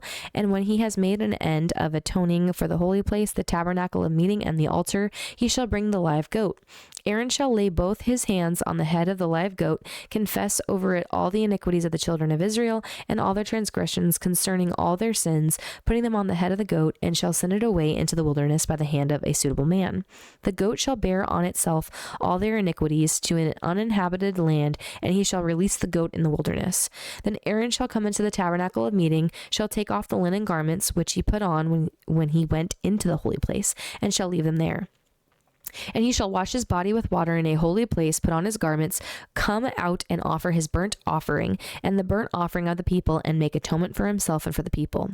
The fat of the sin offering he shall burn on the altar. And he who released the goat as a scapegoat shall wash his clothes and bathe his body in water, and afterward he may come into the camp. The bull for the sin offering and the goat for his sin offering, whose blood was brought in to make atonement in the holy place, shall be carried outside the camp, and they shall burn in the fire their skins, their flesh, and their offal. Then he who burns them shall wash their clothes and bathe his body in water, and afterward he may come up into the camp. This shall be a statute forever for you. In the 7th month, on the 10th day of the month, you shall afflict your souls and do no work at all, whether a native of your country or a stranger who dwells among you. For on that day the priest shall make atonement for you to cleanse you, that you may be clean from all your sins before the Lord. It is a Sabbath of solemn rest for you, and you shall afflict your souls. It is a statute forever. And the priest who is atoned and consecrated to minister as priest in his father's place shall make atonement and put on the linen clothes, the holy garments. Then he shall make atonement for the holy sanctuary, and he shall make atonement for the tabernacle of meeting, and for the tabernacle he shall make atonement for the priests and for the people of the assembly. This shall be an everlasting statute for you, to make atonement for the children of Israel for all their sins once a year, and he did as the Lord commanded Moses. Oof, just a lot. I think we'll read chapter 17. And then I'm going to stop there. There's just a lot. I feel like I'm kind of stumbling over my words tonight. So we'll read to chapter 17. That means we'll have 10 chapters the next time that we get together. All right. Chapter 17. And the Lord spoke to Moses, saying, Speak to Aaron and to his sons and to the children of Israel, and say to them, This is the thing which the Lord has commanded, saying, Whatever man of the house of Israel who kills an ox or lamb or goat in the camp, or who kills it outside the camp, and does not bring it to the door of the tabernacle of meeting to offer an offering to the Lord before the tabernacle of the Lord, the guilt of bloodshed shall be imputed to that man. He has shed blood, and that man shall be cut off from among his people, to the end that the children of Israel may bring their sacrifices which they offer in the open field, that they may bring them to the Lord at the door of the tabernacle of meeting to the priests, and offer them as peace offerings to the Lord. And the priest shall sprinkle the blood on the altar of the Lord at the door of the tabernacle of meeting, and burn the fat for a sweet aroma to the Lord. They shall no more offer their sacrifices to demons, after whom they have played the harlot. This shall be a statute forever for them throughout the generations. Also you shall say to them, Whatever man of the house of Israel or of the strangers who dwell among you, who offers a burnt offering or sacrifice, and does not bring it to the door of the tabernacle of meeting to offer it to the Lord, that man shall be cut off from among his people. And whatever man of the house of Israel Israel or of the strangers who dwell among you, who eats any blood, I will set my face against that person who eats blood, and will cut him off from among his people. For the life of the flesh is in the blood, and I have given it to you upon the altar to make atonement for your souls. For it is the blood that makes atonement for the souls. Therefore I said to the children of Israel, no one among you shall eat blood, nor shall any stranger who dwells among you eat blood. Whatever man of the children of Israel or of the strangers who dwell among you, who hunts and catches any animal or a bird that may be eaten, he shall pour out its blood and cover it with dust. For it is the life of all flesh, its blood sustains its life.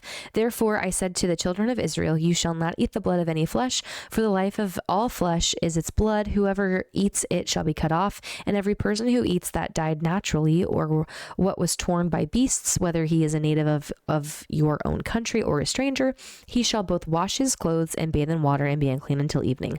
Then he shall be clean. But if he does not wash them or bathe his body, then he shall bear his guilt.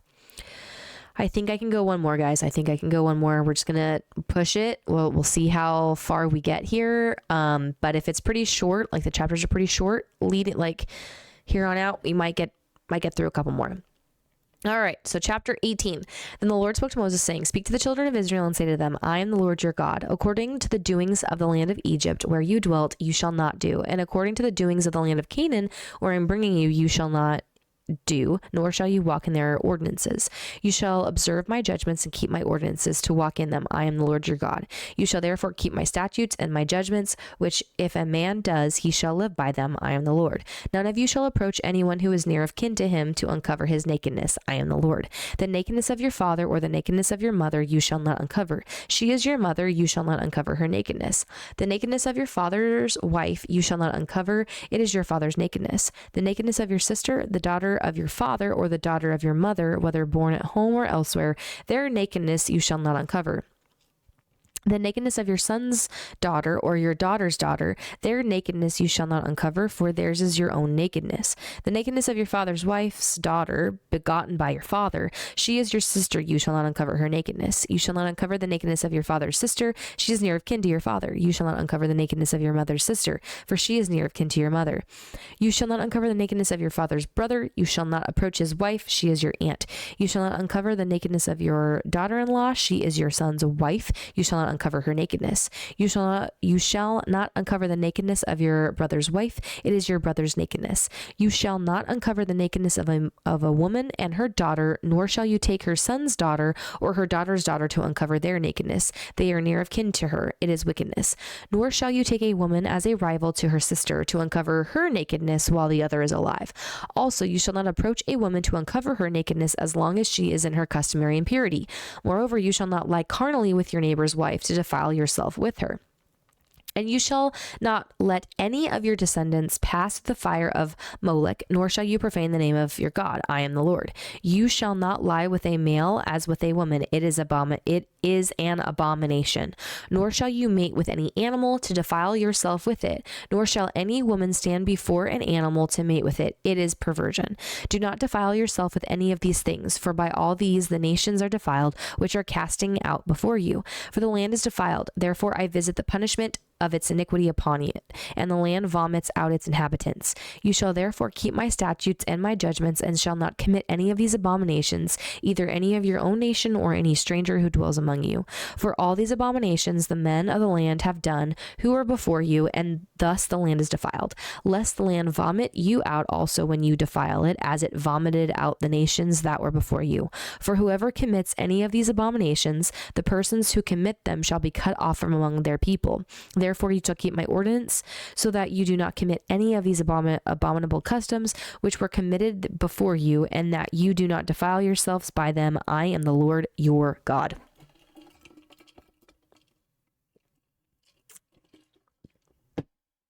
All right. Chapter 19. And the Lord spoke to Moses, saying, speak to all the congregation of the children of Israel, and say to them, you shall be holy, for I, the Lord your God, am holy. Every one of you shall revere his mother and his father, and keep my Sabbaths. I am the Lord your God. All right, here we go. So these are the 10 Commandments.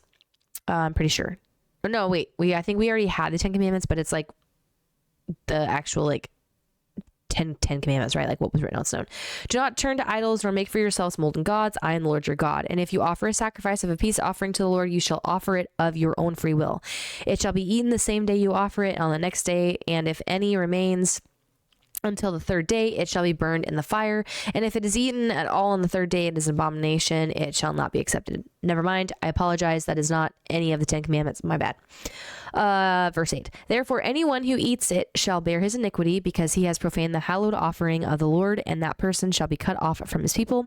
When you reap the harvest of your land, you shall not wholly reap the corners of the field, nor shall you gather the gleanings of your harvest. And you shall not glean your vineyard, nor shall you gather every grape of your vineyard. You shall leave them for the poor and the stranger. I am the Lord your God. You shall not steal, nor deal falsely. Oh my gosh. Nor deal falsely, nor lie to one another. And you shall not swear by my name falsely, nor shall you profane the name of your God. I am the Lord.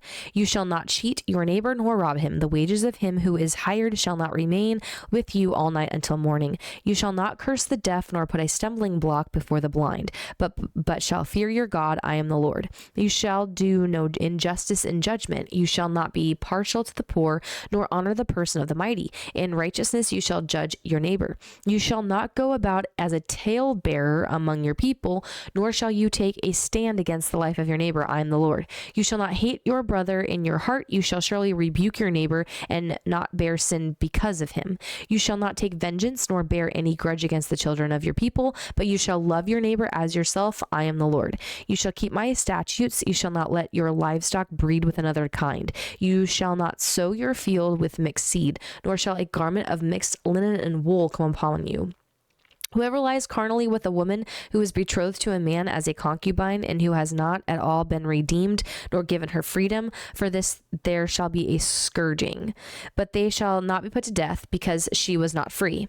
And he shall bring his trespass offering to the Lord to the door of the tabernacle of meeting as a ram as a trespass offering. The priest shall make atonement for him with the ram of the trespass offering before the Lord for his sin which he has committed, and the sin which he has committed shall be forgiven him.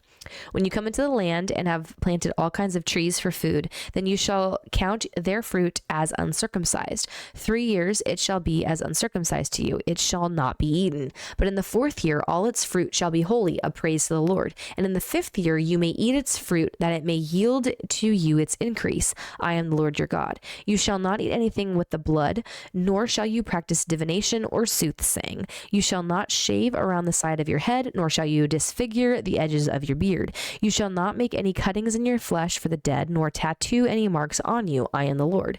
Do not prostitute your daughter to cause her to be a harlot, lest the land fall into harlotry and the land become full of wickedness. You shall keep my Sabbaths and reverence my sanctuary. I am the Lord.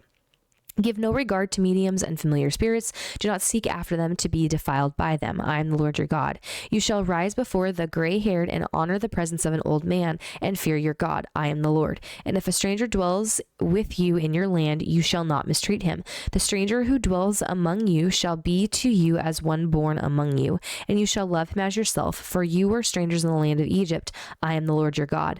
You shall do no injustice in judgment in measurement of length, weight, or volume. You shall have honest scales, honest weights, and an honest ephah, and an honest hin. I am the Lord your God who brought you out of the land of Egypt. Therefore you shall observe all my statutes and all my judgments and perform them. I am the Lord. All right, guys, we're already going into chapter 20. My voice is doing all right. We're going to keep going. I'm going to try to push through and get through the last 7 chapters. So then that way we've completed the entire book of Leviticus, and we'll be moving on to Numbers. Now, Numbers, I am going to have to break up. That one's going to be a real fun book to read, because it's so-and-so begot so-and-so, and so-and-so begot so-and-so, and so-and-so begot so-and-so to begot so-and-so. It's a lot of begetting that's in Numbers. Okay, chapter 20.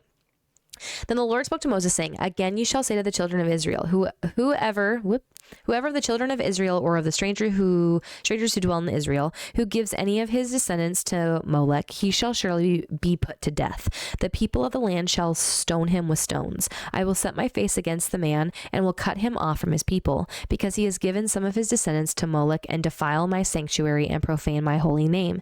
And if the people of the land should in any way hide their eyes from the man, when he gives some of his descendants to Molech, and they do not kill him, then I will set my face against that man and against his family, family, and I will cut him off from his people, and all who prostitute themselves with him to commit harlotry with Molech.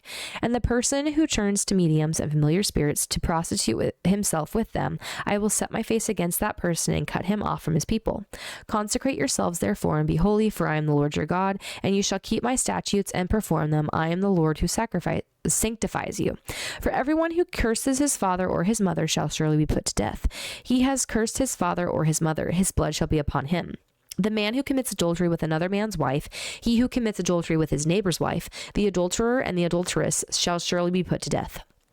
The man who lies with his father's wife has uncovered his father's nakedness. Both of them shall surely be put to death. Their blood shall be upon them. If a man lies with his daughter-in-law, both of them shall surely be put to death. They have committed perversion. Their blood shall be upon them. If a man lies with a male as he lies with a woman, both of them have committed an abomination.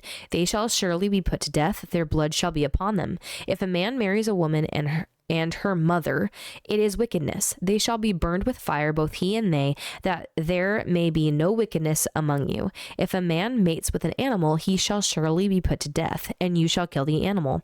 If a woman approaches any animal and mates with it, you shall kill the woman and the animal. They shall surely be put to death. Their blood is upon them.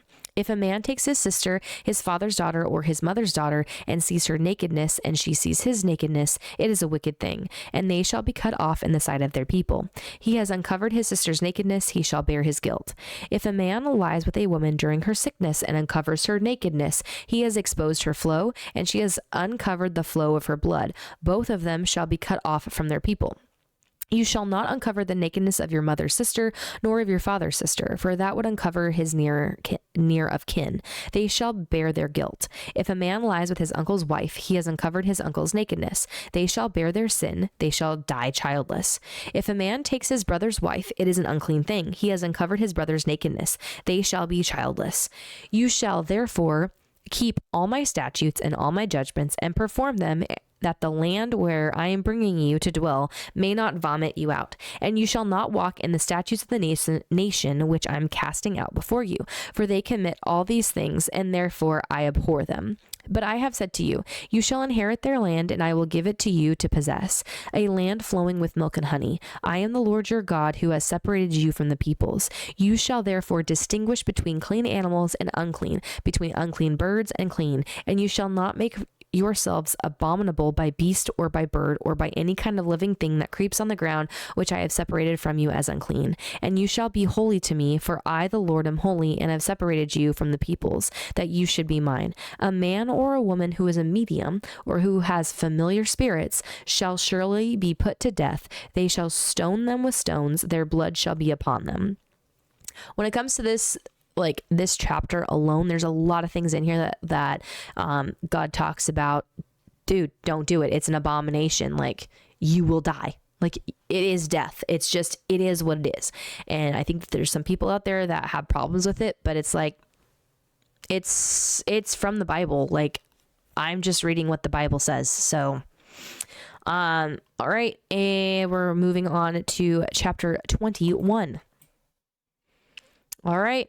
And the Lord spoke to Moses, speak to the priests, the sons of Aaron, and say to them, none shall defile himself for the dead among his people, except for his relatives who are nearest to him, his mother, his father, his son, his daughter, and his brother. Also his virgin sister who is near to him, who has had no husband, for her he may defile himself. 1 second. I need to reread that. Blanked out there for a second. So go back to verse 1. And the Lord said to Moses, speak to the priests, the sons of Aaron, and say to them, none shall defile himself for the dead among his people, except for his relatives who are nearest to him, his mother, his father, his son, his daughter, and his brother. Also his virgin sister who is near him, who has no husband, for her he may defile himself. Otherwise he shall not defile himself, being a chief man among his people, to profane himself.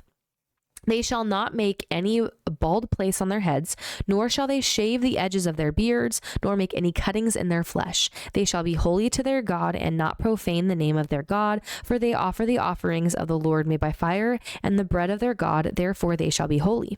They shall not take a wife who is a harlot or a defiled woman, nor shall they take a woman divorced from her husband, for the priest is holy to his God. Therefore you shall consecrate him, for he offers the bread of your God. He shall be holy to you, for I, the Lord, who sanctifies sanctify you, am holy. The daughter of any priest, if she profanes herself by playing the harlot, she profanes her father, she shall be burned with fire. He who is the high priest among his brethren, on whose head the anointing oil was poured, and who is consecrated to wear the garments, shall not uncover his head nor tear his clothes, nor shall he go near any dead body, nor defile himself or his father or his mother. Nor shall he go out of the sanctuary, nor profane the sanctuary of his God, for the consecration of the anointing oil of his God is upon him. I am the Lord. And he shall take a wife in her virginity, a widowed or divorced woman, or a defiled woman, or a harlot. These he shall not marry, but he shall take a virgin of his own people as a wife. Nor shall he profane his posterity among his people, for I, the Lord, sanctify him. And the Lord spoke to Moses, saying, Speak to Aaron, saying, No man of your descendants in succeeding generations who has any defect may approach to offer the bread of his God. For any man who has a defect shall not approach, a man blind or lame who has a marred face or any limb too long, a man who has a broken foot or broken hand, or is a hunchback or dwarf, or a man who has a defect in his eye, or eczema or scab, or is a eunuch. No man of the descendants of Aaron the priest who has a defect shall come near to offer the offerings made by fire to the Lord. He has a defect. He shall not come near to offer the bread of his God. He may eat the bread of his God, both the most holy and the holy. Only he shall not go near the veil nor approach the altar, because he has a defect, lest he profane my sanctuaries, for I, the Lord, sanctify them. And Moses told it to Aaron and his sons and to all the children of Israel. All right, moving right along, chapter 22. Got 4 more chapters left. Let's go. We got this. We can do this, guys. All right.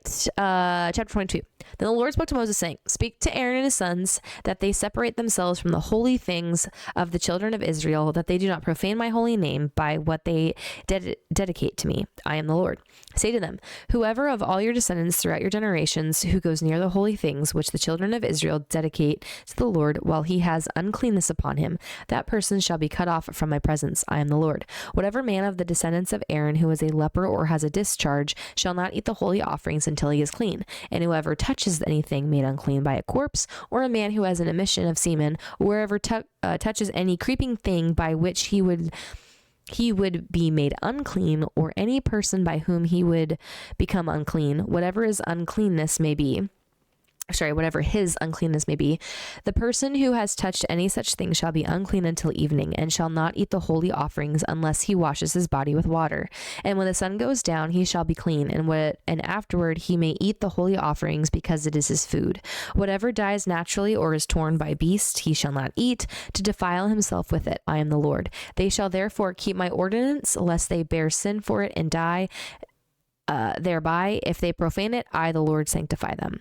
No outsider shall eat the holy offering. No one dwells with the priest or a hired servant shall not eat the holy thing. But if the priest buys a person with his money, he may... Oh, wait a second. Now my brain's going in a million different directions. Sorry. No outsider shall eat the holy offering. One who dwells with the priest or a hired servant shall not eat the holy thing. But if the priest buys a person with his money, he may eat it, and one who is born in his house may eat his food. Okay, the first part of 11 just sounded weird. It was like, but if the priest buys a person with his money, he may eat it. Oh, okay. Sorry, I'm thinking about it now, like a servant or something like that. Okay, for whatever reason, my brain was going into something about like if the priest buys a person with his money, and I don't know why my brain was doing this. Like he may eat it. Like it was throwing me off. So, anyway, my bad. We're moving right along. And one who is born in his house may eat his food. If the priest's daughter is married to an outsider, she may not eat of the holy offerings. But if the priest's daughter is a widow or divorced and has no children and has returned to her father's house as in her youth, she may eat her father's food, but no outsider shall eat it. And if a man eats the holy offering unintentionally, then he shall restore a holy offering to the priest and add 1/5 to it. They shall not profane the holy offerings of the children of Israel, which they offer to the Lord, or allow them to bear the guilt guilt of trespass when they eat their holy offerings, for I, the Lord, sanctify them. And the Lord spoke to Moses, saying, Speak to Aaron and his sons and to the children of Israel, and say to them, Whatever man of the house of Israel or of the strangers in Israel who offers his sacrifice for any of his vows or for any of his freewill offerings which they offer to the Lord as a burnt offering, you shall offer of your own free will a male without blemish from the cattle, from the sheep, or from the goats. Whatever has a defect you shall not offer, for it shall not be acceptable on your behalf. And whoever offers a sacrifice of a peace offering to the Lord to fulfill his vow, or a free will offering from the cattle or the sheep, it must be perfect to be accepted. There shall be no defect in it. Those that are blind or broken or maimed, or have an ulcer or eczema or scabs, you shall not offer to the Lord, nor make an offering by fire of them on the altar to the Lord. Either a bull or a lamb that has a limb too long or too short you may offer as a free will offering, but for a vow it shall not be accepted. You shall not offer to the Lord that is bruised or crushed or torn or cut, nor shall you make any offering of them in your land. Nor from a foreigner's hand shall you offer any of these as the bread of your God, because their corruption is in them, and defects are in them. They shall not be accepted on your behalf. And the Lord spoke to Moses, saying, When a bull or a sheep or a goat is born, it shall be 7 days with its mother, and from the 8th day and thereafter it shall be accepted as an offering made by fire to the Lord. Whether it is a cow or ewe, do not kill both her and her young on the same day. And when you offer a sacrifice of thanksgiving to the Lord, offer it of your own free will. On the same day it shall be eaten, you shall leave none of it until morning. I am the Lord. Therefore you shall keep my commandments and perform them. I am the Lord. You shall not profane my holy name, but I will be hallowed among the children of Israel. I am the Lord who sanctifies you, who brought you out of the land of Egypt to be your God. I am the Lord. All right, chapter 23. All right. And the Lord spoke to Moses, saying, Speak to the children of Israel and say to them, The feasts of the Lord, which you shall proclaim to be holy convocations, these are my feasts. 6 days shall work be done, but the 7th day is a Sabbath of solemn rest, a holy convocation. You shall do no work on it. It is the Sabbath of the Lord in all your dwellings. These are the feasts of the Lord, holy convocations, which you shall proclaim at their appointed times. On the 14th day of the first month at twilight is the Lord's Passover, and on the 15th day of the same month it is the feast of unleavened bread to the Lord. 7 days you must eat unleavened bread. On the first day you shall have a holy convocation. You shall do no customary work on it, but you shall offer an offering made by fire to the Lord for 7 days. The 7th day shall be a holy convocation. You shall do no customary work on it. Hey guys, give me just a few minutes. I will be back. I need to take care of my dog really quickly, but I will be alrighty. We're gonna go ahead and get back into our Bible reading. We're almost done. All right, so I think we're on verse 9. So, and the Lord spoke to Moses, saying, Speak to the children of Israel and say to them, When you come into the land which I give you and reap its harvest, then you shall bring a sheaf of the first fruits of your harvest to the priest. He shall wave the sheaf before the Lord to be accepted on your behalf. On the day after the Sabbath, the priest shall wave it. And you shall offer on that day, when you wave the sheaf, a male lamb of the first year without blemish, as a burnt offering to the Lord. Its grain offering shall be 2/10 of an ephah of fine flour mixed with oil, an offering made by fire to the Lord of a sweet aroma, and its drink offering shall be of wine 1/4 of a hin.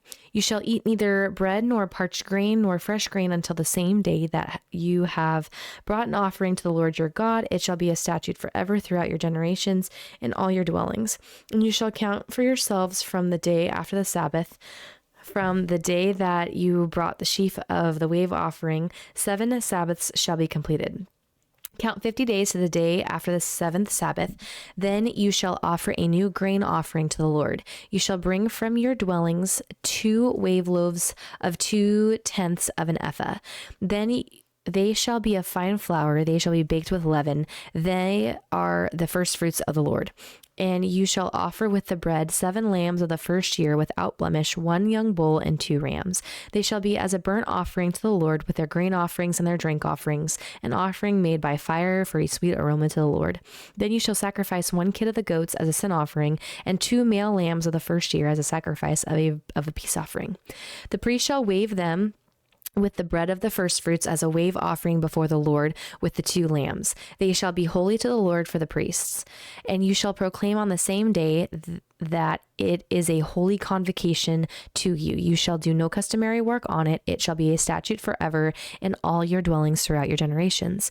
When you reap the harvest of your land, you shall not wholly reap the corners of your field. When you reap, nor shall you gather any gleaning from your harvest. You shall leave them for the poor and for the stranger. I am the Lord your God. And the Lord spoke to Moses, saying, Speak to the children of Israel, saying, In the 7th month, on the 1st day of the month, you shall have a Sabbath rest, a memorial of blowing of trumpets, a holy convocation. You shall do no customary work on it, and you shall offer an offering made by fire to the Lord. And the Lord spoke to Moses, saying, Also, the 10th day of this 7th month shall be the day of atonement. It shall be a holy convocation for you. You shall afflict your souls and offer an offering made by fire to the Lord. And you shall do no work on that same day, for it is the day of atonement, to make atonement for you before the Lord your God. For any person who is not afflicted in soul on that same day shall be cut off from his people.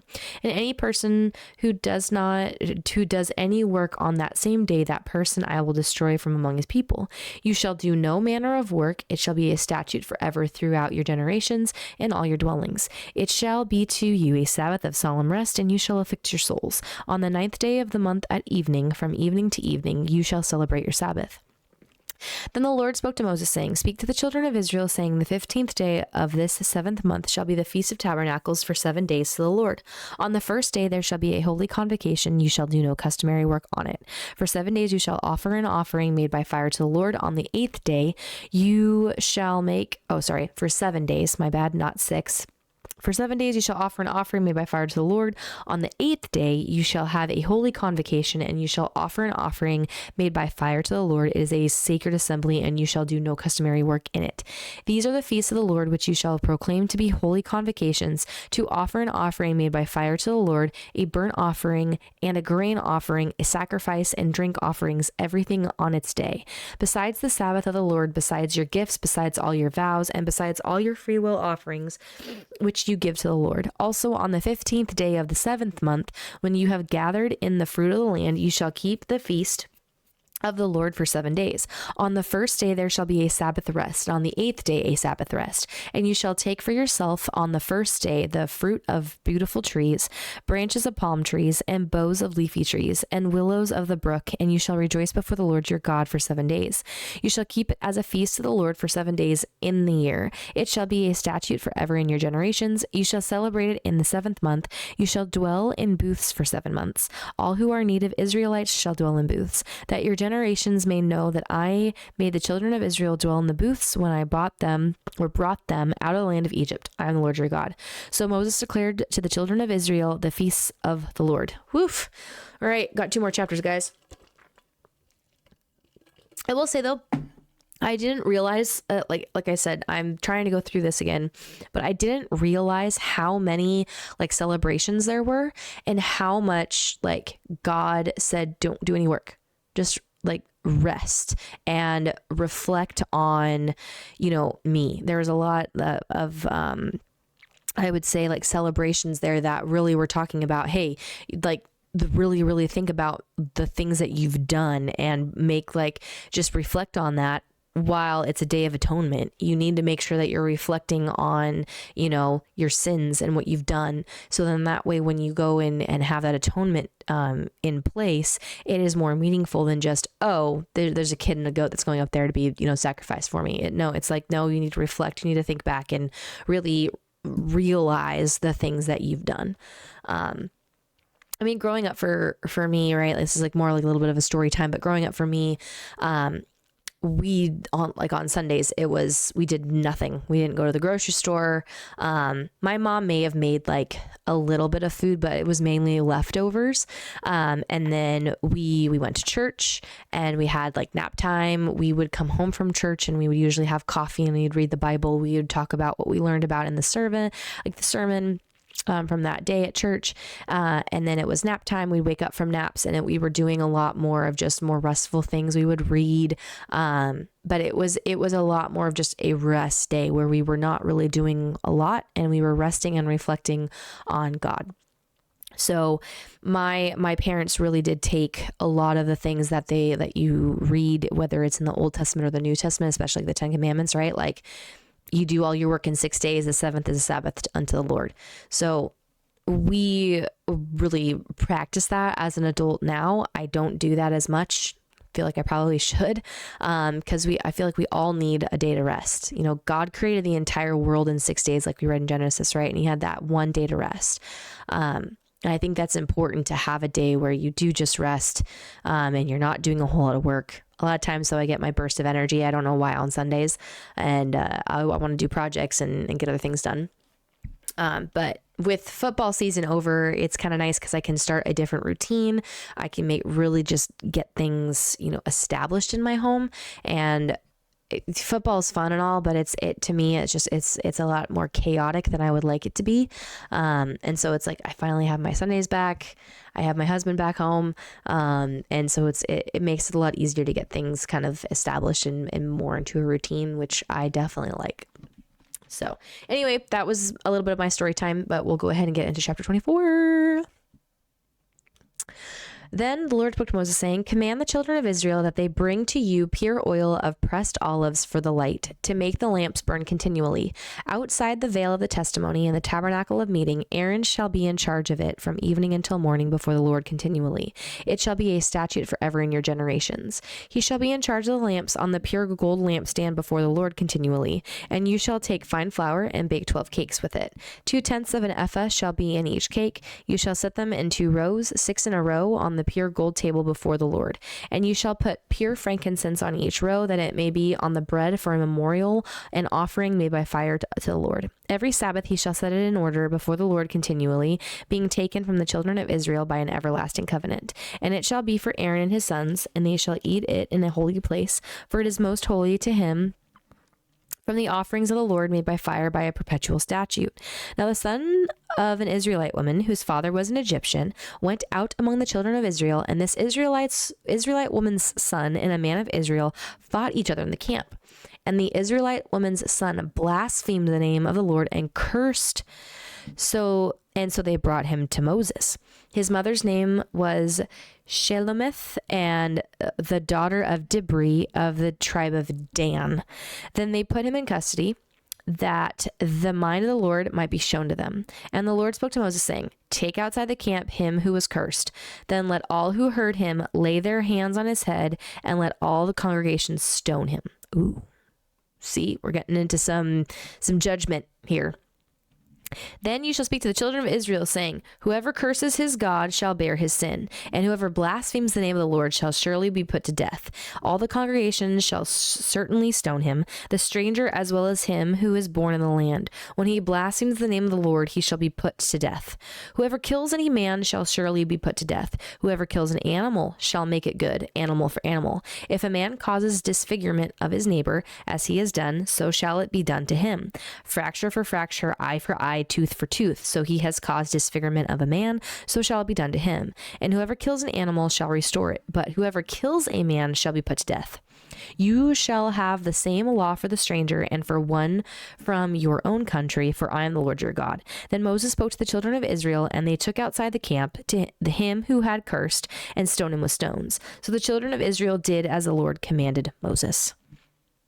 Judgment, guys. This is the first recorded, maybe not first recorded. We have some other ones, but it's like we're getting into judgment and what judgment looks like from God's perspective for the children of Israel. So if you curse God's name, dude, bye, you're gone. Like, period.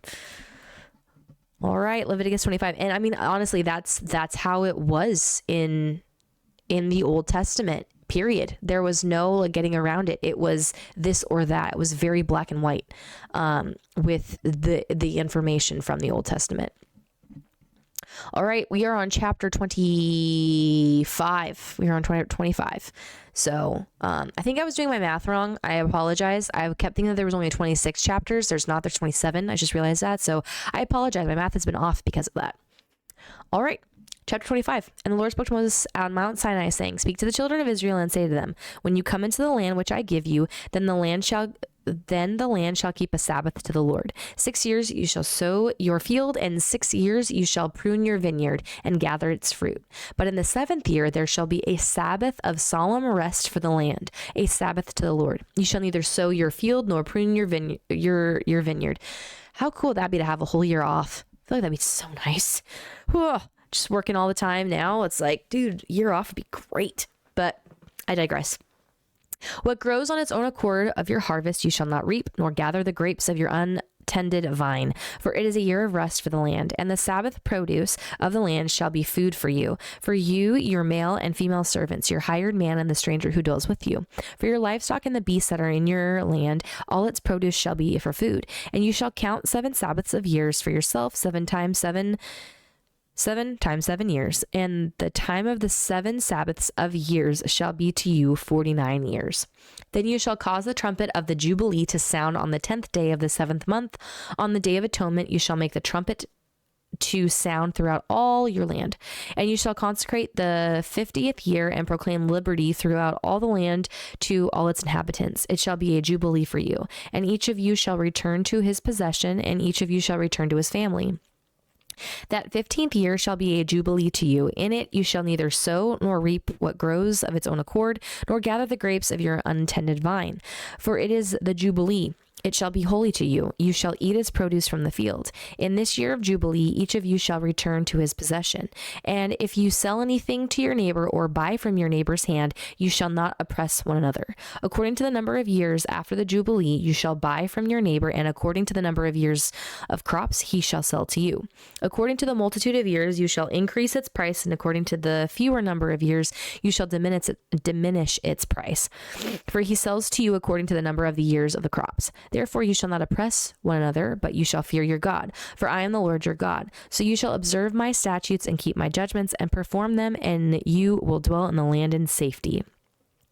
Then the land will yield its fruit, and you will eat your fill and dwell there in safety. And if you say, what shall we eat in the 7th year, since we shall not sow nor gather in your produce? Then I will command my blessing on you in the 6th year, and it will bring forth produce enough for 3 years. And you shall sow in the 8th year, and eat old produce until the 9th year. Until its produce comes in, you shall eat of the old harvest. The land shall not be sold permanently, for the land is mine, for you are strangers and sojourners with me. And in all the land of your possessions you shall grant redemption of the land. If one of your brethren becomes poor and has sold some of his possession, and if his redeeming relative comes to redeem it, then he may redeem what his brother sold. Or if the man has no one to redeem it, but he himself becomes able to redeem it, then let him count the years since its sale, and restore the remainder to the man to whom he sold it, that he may return to his possession. But if he is not able to have it restored to himself, then what was sold shall remain in the hand of him who bought it until the year of Jubilee. And in Jubilee it shall be released, and he shall return to his possession. And if a man sells a house in a walled city, then he may redeem it within a whole year after it is sold. Within a full year it may redeem it. Or he may redeem it, my bad. But if it is not redeemed within the space of a full year, then the house in the walled city shall belong permanently to him who bought it. Throughout his generations it shall not be released in the Jubilee. However, the houses of villages which have no wall around them shall be counted as the fields of the country. They may be redeemed, and they shall be released in the Jubilee. Nevertheless, the cities of the Levites and the houses in the cities of their possession, the Levites may redeem at any time. And if a man purchases a house from the Levites, then the house that was sold in the city of his possession shall be released in the Jubilee. For the houses in the cities of the Levites are their possessions among the children of Israel, but the field of the common land of their cities may not be sold, for it is their perpetual possession. If one of your brethren becomes poor and falls into poverty among you, then you shall help him, like a stranger or a sojourner, that he may live with you. Take no usury or interest from him, but fear your God, that your brother may live with you. You shall not lend him your money nor for usury, nor lend him your food at a profit. I am the Lord your God, who brought you out of the land of Egypt to give you the land of Canaan and to be your God. And if one of your brethren who dwells by you becomes poor and sells himself to you, you shall not compel him to serve as a slave, as a hired servant, and as a sojourner. He shall be with you, and shall serve you until the year of Jubilee. And then he shall depart from you, he and his children with him, and shall return to his own family. He shall return to the possession of his fathers. For they are my servants, whom I brought out of the land of Egypt. They shall not be sold as slaves. You shall not rule over him with rigor, but you shall fear your God. And as for your male and female slaves, whom you may have from the nations that are around you, from them you may buy male and female servants. Moreover, you may buy the children of the strangers who dwell among you and their families who are with you, which they beget in your land, and they shall become your property. And you may take them as an inheritance for your children after you, to inherit them as a possession. They shall be your permanent slaves. But regarding your brethren, the children of Israel, you shall not rule over one another with rigor. Now, if a sojourner or stranger close to you becomes rich, and one of your brethren who dwells by him becomes poor, and sells himself to a stranger or sojourner close to you, or to a member of the stranger's family, after he is sold, he may be redeemed again. One of his brothers may redeem him, or if his uncle or his uncle's son may redeem him, or anyone who is near of kin to him in his family may redeem him, or if he is able to, he may redeem himself.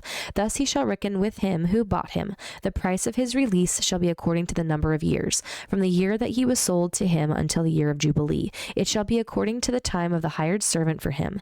If there are still many years remaining according to them, he shall repay the price of his redemption from the money with which he was bought. And if there remain but a few years until the year of Jubilee, then he shall reckon with him, and according to his years he shall repay him the price of his redemption. He shall be with him as a yearly hired servant, and he shall not rule with rigor over him in your sight. And if he is not redeemed in these years, then he shall be released in the year of Jubilee, he and his children with him. For the children of Israel are servants to me. They are my servants whom I brought out of the land of Egypt. I am the Lord your God. Whew, man, that was a long chapter. All right, chapter 26. You shall not make idols for yourself, neither a carved image nor a sacred pillar shall you rear up for yourselves, nor shall you set up an engraved stone in your land to bow down to it, for I am the Lord your God. You guys give me one sec.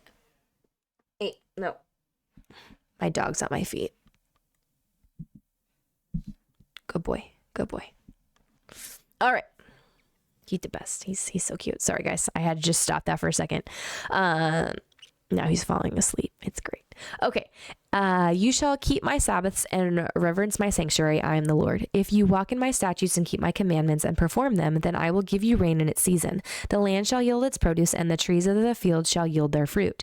Your threshing shall last till the time of vintage, and the vintage shall last till the time of sowing. You shall eat your bread to the full and dwell in your land safely. God, he is sleeping. I will give you peace in the land, and you shall lie down, and none will make you afraid. I will rid the land of evil beasts, and the sword will not go through your land. You will chase your enemies, and they shall fall by the sword before you. 5 of you shall chase 100, and 100 of you shall put 10,000 to fight. Your enemy shall fall by the sword before you. For I will look on you favorably and make you fruitful, multiply you, and confirm my covenant with you. You shall eat the old harvest and clear out the old because of the new. I will set my tabernacle upon you, and my soul shall not abhor you. I will walk among you and be your God, and you shall be my people. I am the Lord your God who brought you out of the land of Egypt, that you should not be their slaves. I have broken the bands of your yoke and made you walk upright. But if you do not obey me and do not observe all these commandments, and if you despise my statutes, or if your soul abhors my judgments, so that you do not perform all my commandments but break my covenant, I also will do this to you. I will even appoint terror over you, wasting disease and fever, which shall consume the eyes and cause sorrow of heart. And you shall sow your seed in vain, for your enemies shall eat it. I will set my face against you, and you shall be defeated by your enemies. Those who hate you shall reign over you, and you shall flee when no one pursues you. And after all this, if you do not obey me, then I will punish you 7 times more for your sins. I will break the pride of your power. I will make your heavens like iron and your earth like bronze. And your strength shall be spent in vain, for your land shall not yield its produce, nor shall the trees of the land yield their fruit. Then if you walk contrary to me and are not willing to obey me, I will bring on you 7 times more plagues according to your sins. I will also send wild beasts among you, which shall rob you of your children, destroy your livestock, and make you few in number, and your highway shall be desolate. And if by these things you are not reformed by me, but walk contrary to me, then I also will walk contrary to you, and will punish you yet 7 times for your sins. And I will bring a sword against you that will execute the vengeance of the covenant. When you are gathered together within your cities, I will send pestilence among you, and you shall be delivered into the hand of the enemy. When I have cut off your supply of bread, 10 women shall bake your bread in one oven, and they shall bring back your bread by weight, and you shall eat and not be satisfied. And after all this, if you do not obey me, but walk contrary to me, then I also will walk contrary to you in fury, and I, even I, will chastise you 7 times for your sins. You shall eat the flesh of your sons, and you shall eat the flesh of your daughters. I will destroy your high places, cut down your incense altars, and cast your carcasses on the lifeless forms of your idols, and my soul shall abhor you. I will lay your cities waste and bring your sanctuaries to desolation, and I will not smell the fragrance of your sweet aromas. I will bring the land to desolation, and your enemies who dwell in it shall be astonished at it. I will scatter you among the nations and draw out a sword after you. Your land shall be desolate and your cities waste. Then the land shall enjoy its Sabbaths as long as it lies desolate, and you are in your enemies' land. Then the land shall rest and enjoy its Sabbaths. As long as it lies desolate, it shall rest. For the time it did not rest on your Sabbaths when you dwelt in it. And as for those of you who are left, I will send faintness into their hearts in the lands of their enemies. The sound of a shaken leaf shall cause them to flee. They shall flee as though fleeing from a sword, and they shall fall when no one pursues. They shall stumble over one another as it were before a sword, when no one pursues, and you shall have no power to stand before your enemies. You shall perish among the nations, and the land of your enemies shall eat you up.